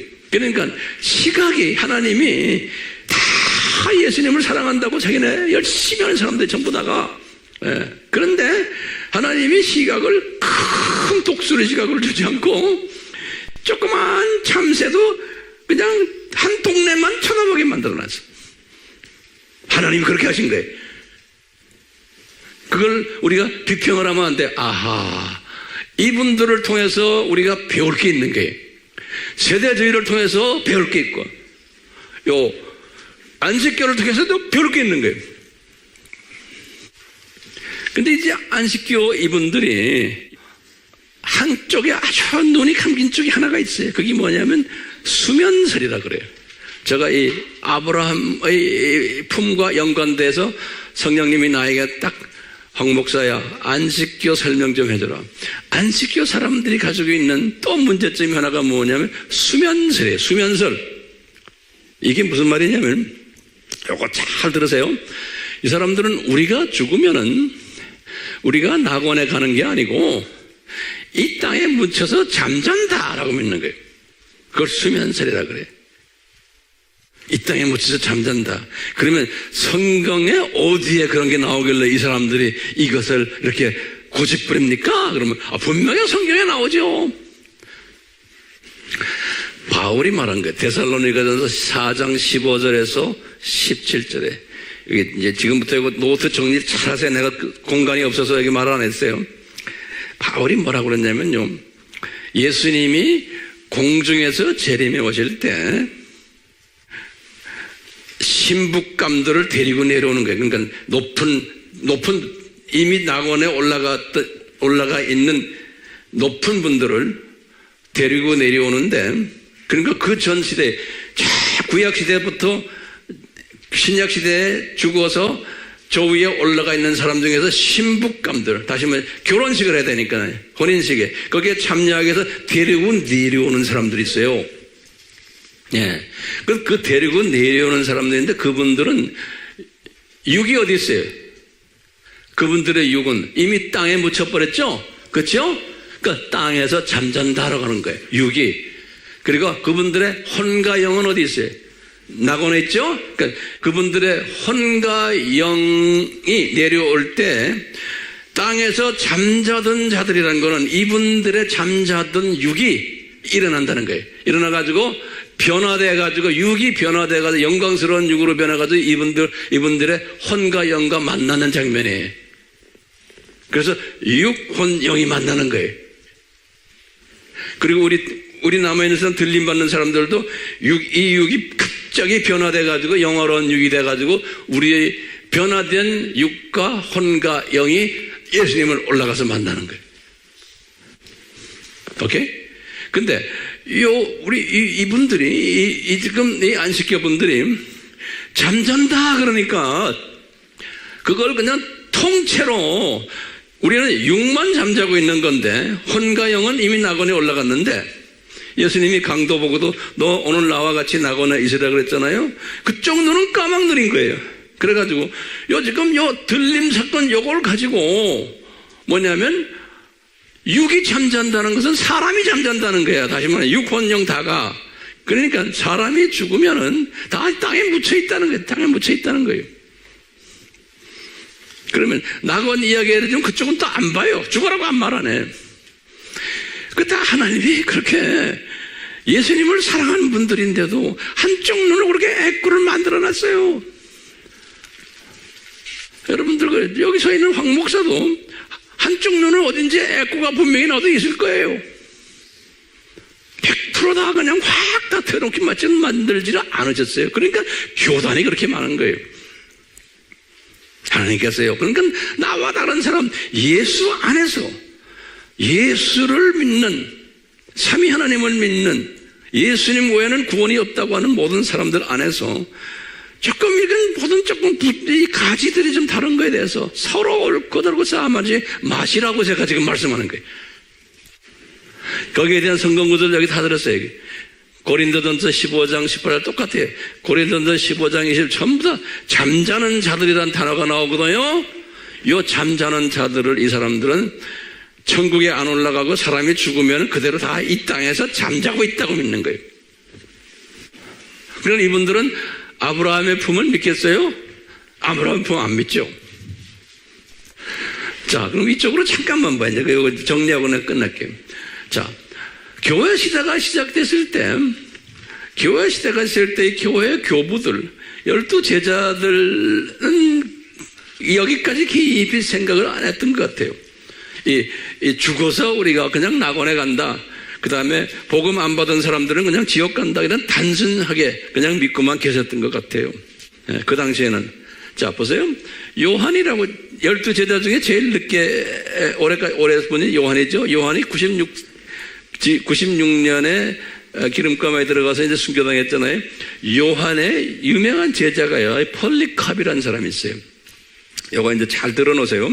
폴리캅이 69년에서 155년이에요. 요한의 우리 신학을 하는 사람들이 폴리캅 하면 유명한 사람이에요. 왜냐하면 에베소 교회 요한의 후계자예요. 에베소 교회 소위 담임 목사님이었어요. 폴리캅. 이 폴리캅이 또 제자를 하나 키운 게 서머나 교회의 담임 목사인 이레니우스라는 사람이에요. 요 130에서 202년서에 살았던 분들이에요. 요 이레니우스라는 사람이 나중에 서머나에서 태어났지만 불란스까지 가서 불란스의 리온 교회에 담임 목사했던 사람이에요. 아주 유명한 이 이레니우스가.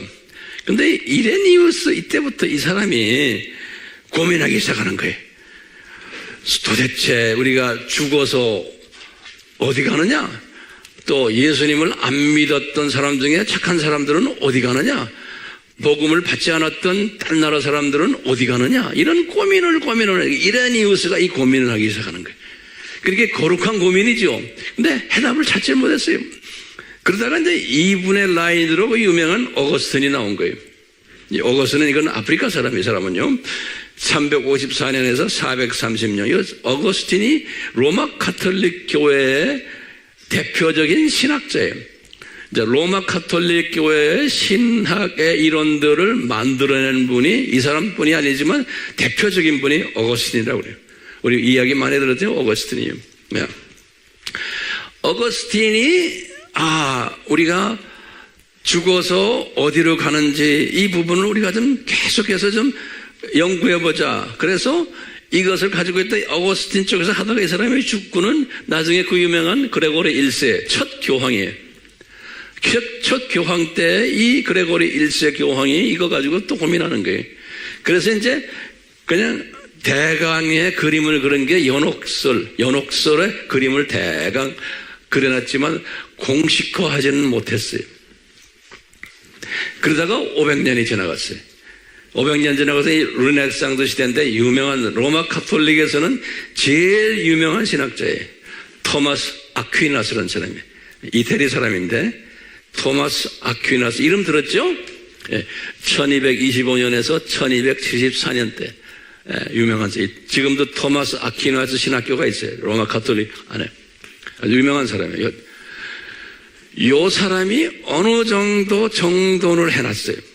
연옥설을.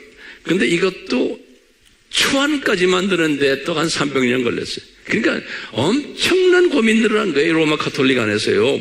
그래서 1차 이 블란스 리온이 아까 여기 리온 교회에 이레니우스가 담임 목사라고 그랬잖아요. 리온이란 거기서 1차 리온 공의회를 열었어요. 로마 카톨릭에서요. 거기에서 초안을 만든 거예요. 그러다가 종교개혁 바로 직후에요. 트렌트 공의회에서 정식 교리가 된 거예요. 그러니까 한참 걸린 거예요. 그러니까 이레니우스부터 시작을 해서 100년도부터 1500년 후에 이 교리가 연옥설이 완성이 된 거예요. 이게 하루아침에 된 게 아니에요. 이 말은 뭐냐면요.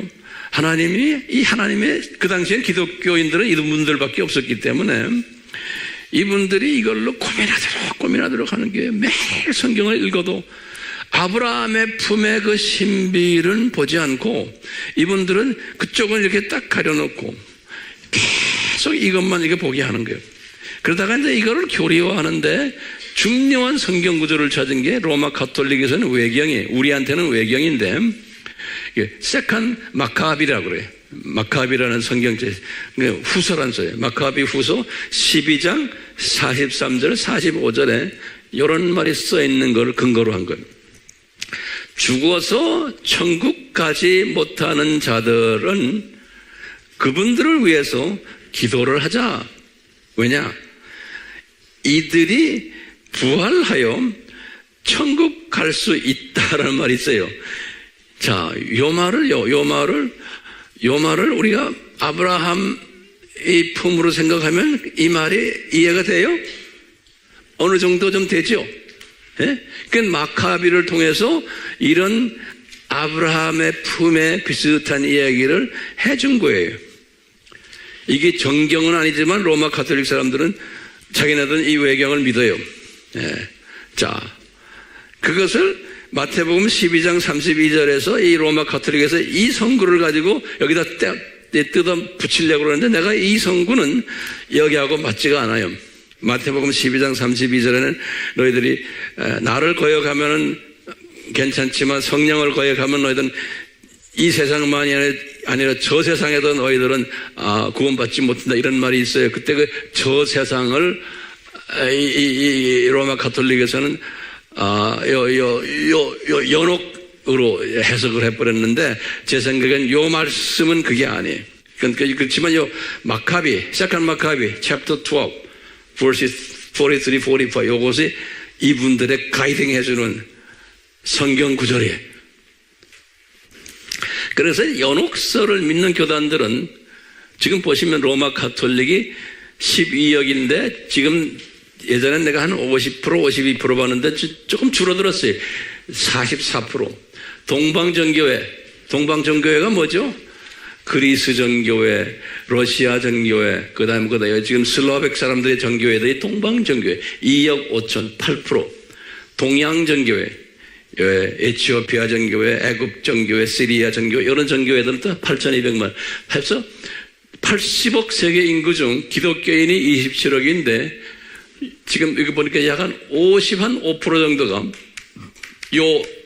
55% 정도가 연옥설을 믿는 기독교인들이에요. 그러니까 전 세계 기독교인의 한 절반 정도가 이 연옥설을 믿고 있는 거예요. 그러면 황 목사님 도대체 이 연옥설이 뭡니까? 이 연옥설을 보면은 연옥설은 위치가 이 지하에 있지 않고 이 증천 공중 어느 우주 공간 어디에 있다라고 믿어요. 그래서 이 연옥설이 지금 아브라함의 품과 비슷하면서 다른 거예요. 그러니까 거기에 어느 정도 맞춰가려고 이 사람들이 애를 쓴 거예요. 성령님이 그렇게 가이드해 준 거예요. 근데 온전치 못하게. 이분들은 연옥설에 의하면 성인들이나 성직자들은, 괜찮은 사람들은 죽으면 그대로 낙원으로 직행해. 이게 이분들의 믿음이에요. 그런데 일반인들은 때를 보셔야 돼. 그렇기 때문에 연옥으로 보내가지고 거기서 고통을 당하거나 노동을 하거나 회개를 하는데 조건이 있는 거예요. 뭐냐면 땅에 사는 사람들이, 가족들이 매일 기도해주고, 또 가족들이 여기에서 이 세상에 살면서 선행을 해주고 착한 일을 해주고 또 헌금도 교회에다 바치고 이러면 가족들의 은덕에 의해서 이분들이 위에서 고생하면서 점수를 따가지고 졸업한다는 거예요. 그래가지고 이제 낙원으로 간다라는 거예요. 예.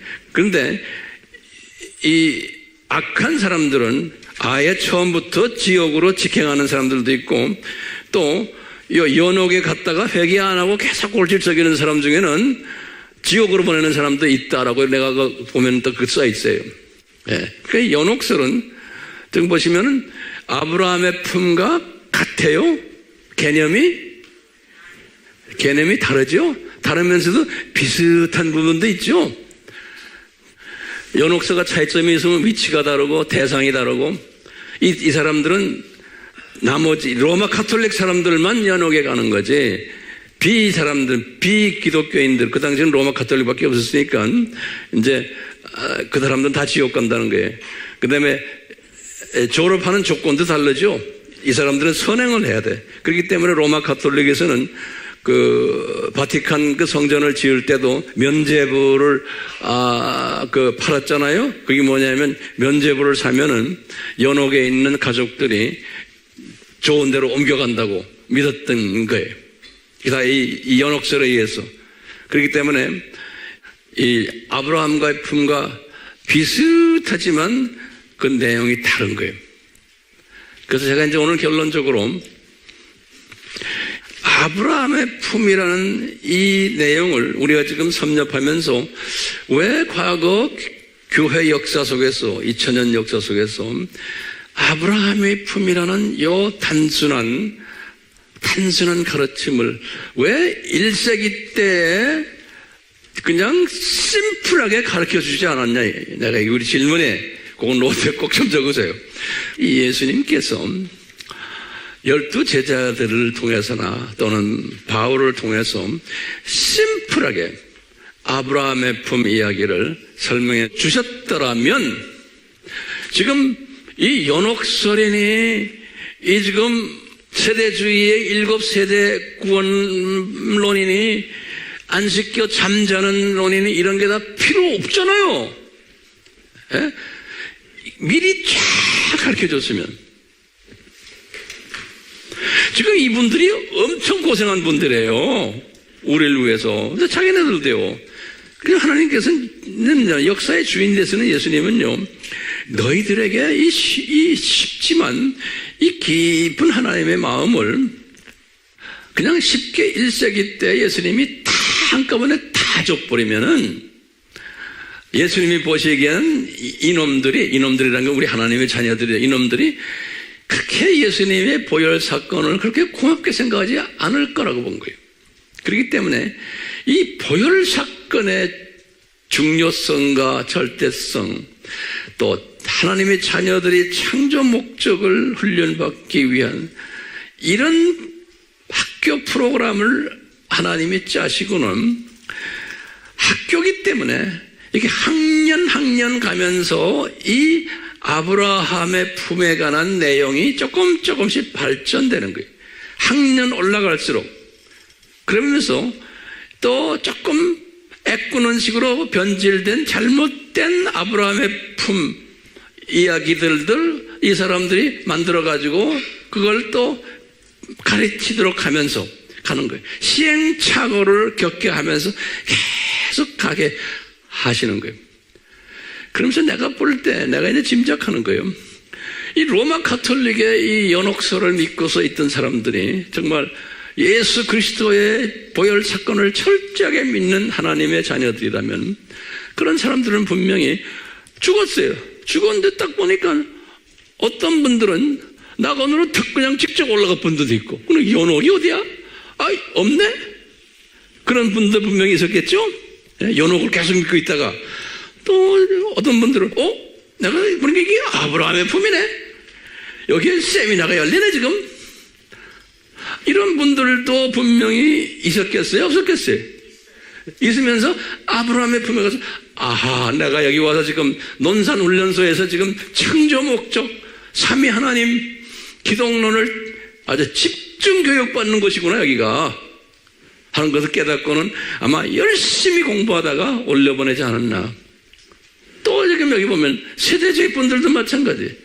근데 그분들은 그래도 요새 죽은 사람들은 요 은혜 시대에 죽은 사람들은 괜찮지만 요 전에 죽은 사람들은 이 사람들은 세대주의가 아니잖아요. 요 전에 이 사람들도 세대주의가 아니에요. 세대주의라는 게 뭐예요? 요 동네에 지금 살고 있는 사람들 지금부터 100년 안에 요 사람들이 죽었어요. 지금부터 100년 사이에. 세대주의의 이 학설을 믿다가 일곱 세대가 있다는 걸 가보니까 아닌 거예요. 7세대가 아닌 거예요. 그러니까 이게 아니구나 하는 것을 깨달을 것 같아요. 그러니까 시행착오를 통해서 배우는 것 같아요. 그러니까 우리 하나님은 시행착오예요. trial and error라고 그러죠. 시행착오를 통해서 하나님의 백성들이 공부하도록 그 중요성을 창조 목적, 그 다음에 삼위 하나님, 기독론, 성령론, 최소한 창조 목적 학교의 교훈, 학교 존립 목적 이렇게 해서 공부시키시려고 이런 모든 것을 디자인하지 않으셨나라고 지레짐작해 보는 거예요. 그러면 이제 결론 중에 결론은 우리가 이것을 깨달은 사람은 나는 주님이 나에게 은혜를 베푸셔서 내가 이 큰 그림을 볼 수 있는 큰 독수리는 아니지만 새끼 독수리 정도의 시각을 그래도 나에게 주셔서 내가 이 연옥설, 이 세대주의의 7세대설, 안식교의 수면설 이런 것들 내가 이렇게 보면서 이분들 장점들도 있지만 또 이런 단점들이 있구나 라는 것을 보고는 이분들 내가 미워하거나 정죄하거나 그러지 않고 주여 이런 분들을 통해서 많은 하나님의 자녀들이 또 깨닫는 게 있고 또 우리 입장에서는 이런 분들을 통해서 이 안식교 사람들은 예수님의 재림을 그냥 요새 유튜브에 보면 엄청나게 강조하는 사람들이 다 그 사람들이에요. 근데 그분들이 이렇게 보면은 조금 전 성세에서 벗어났지만 어쨌든 예수님의 재림을 그렇게 떠드는 사람들은요, 일반 로마 카톨릭이나 정교회나 일반 장로교나 무슨 교나 이런 사람보다도 더 전문적으로 이 예수님의 재림을 외치는 그룹들이. 그러니까 주님이 다 이런 분들을 이렇게 또 사용하신다고 저는 보고 있어요. 그렇지만 안식교가 가지고 있는 비성서적인 부분들, 조금 약한 부분들이 무언지를 알면서 우리가 이분들을 또 사랑해 줄 필요가 있는 거예요. 로마 카톨릭 안에도 로마 카톨릭이 있다고 해서 다 사탄의 자녀들이 아니잖아요.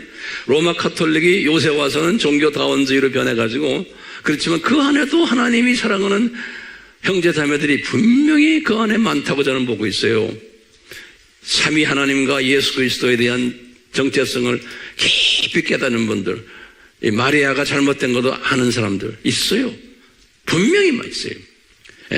그러듯이 주님께서는 다 그렇게 하면서 우리가 안아주는데 마지막 한마디, 잠자는 수면설 이론을 누가 지금 딱 붙잡아가지고 이용하는지 아세요? 그게 두 짐승 그룹들인 거예요. 오늘날 두 짐승 그룹이에요. 두 짐승이라면 누군지 알지요? 이 그룹들이 신세계 질서를 만들려 하는 거예요. 그러니까 이 세상을 낙원화시키려고 하는 거예요. 이 세상을 낙원화시키려고 하면서 그럼 어떻게 낙원화가 되느냐? 그럴 때 이 사람들이 수면설을 이용해요. 이 세상의 사람들 다 죽는데 죽어서 다 수면 잠자고 있다. 그러다가 이제 자기네가 신세계 질서를 다 만들어 놓으면 그 안에서 살아나는 사람들이 있다는 거예요. 다시 부활하는 사람들. 이 사람들이 이 세상에서 이 세상 천국을 자기네 통제하에서 만들어서 이 세상을 신세계 질서로 우리가 만들자라는 요 자기네들의 이건 말도 안 되는 꿈이지만 이런 꿈을 꾸는데 이 사람들이 사용하는 그 학설이 뭐냐면 수면설이에요. 이 수면설은 누구한테 배웠겠어요? 누구한테 배웠는지 난 모르겠지만 하여튼 이렇게 배워가지고 그 이분들의 학설들을 보면 이렇게 수면설 이야기예요. 그렇기 때문에 우리는 이런 걸 모든 것을 이렇게 한눈으로 이렇게 보는 넓은 시각자들 되어서 이 세상을 이렇게 조명해 보면서 진단하고 내가 어디에 있구나.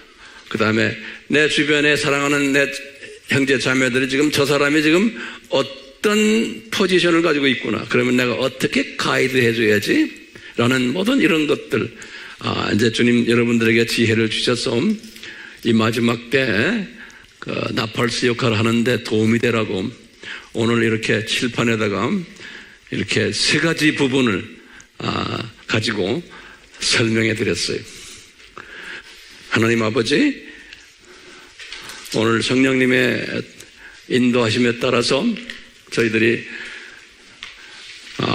소화하기 쉽지 않은 이 기독교 역사 속에서 아브라함의 품과 연관되는 그동안 넉넉지 않았고 온전치 않았지만 나름대로 최선을 다한 죽음 후에 어떻게 되는가, 어디에 가는가에 관한 역사적 흐름을 잠깐 살펴봤습니다. 우리에게 지혜를 주셔서 이런 그 역사 사건들을 우리가 접하면서 이제 앞으로를 어떻게 조명하나라는 그러한 지혜를 주고 또 오늘날 이 복잡한 모든 것들을 어떻게 잘 정돈하는가라는 능력을 베풀어 주셔서 주님이 보시기에 정말 지혜로운 나팔수들이 되도록 은혜 베풀어 주시옵소서. 예수님의 이름으로 기도드리옵나이다. 아멘.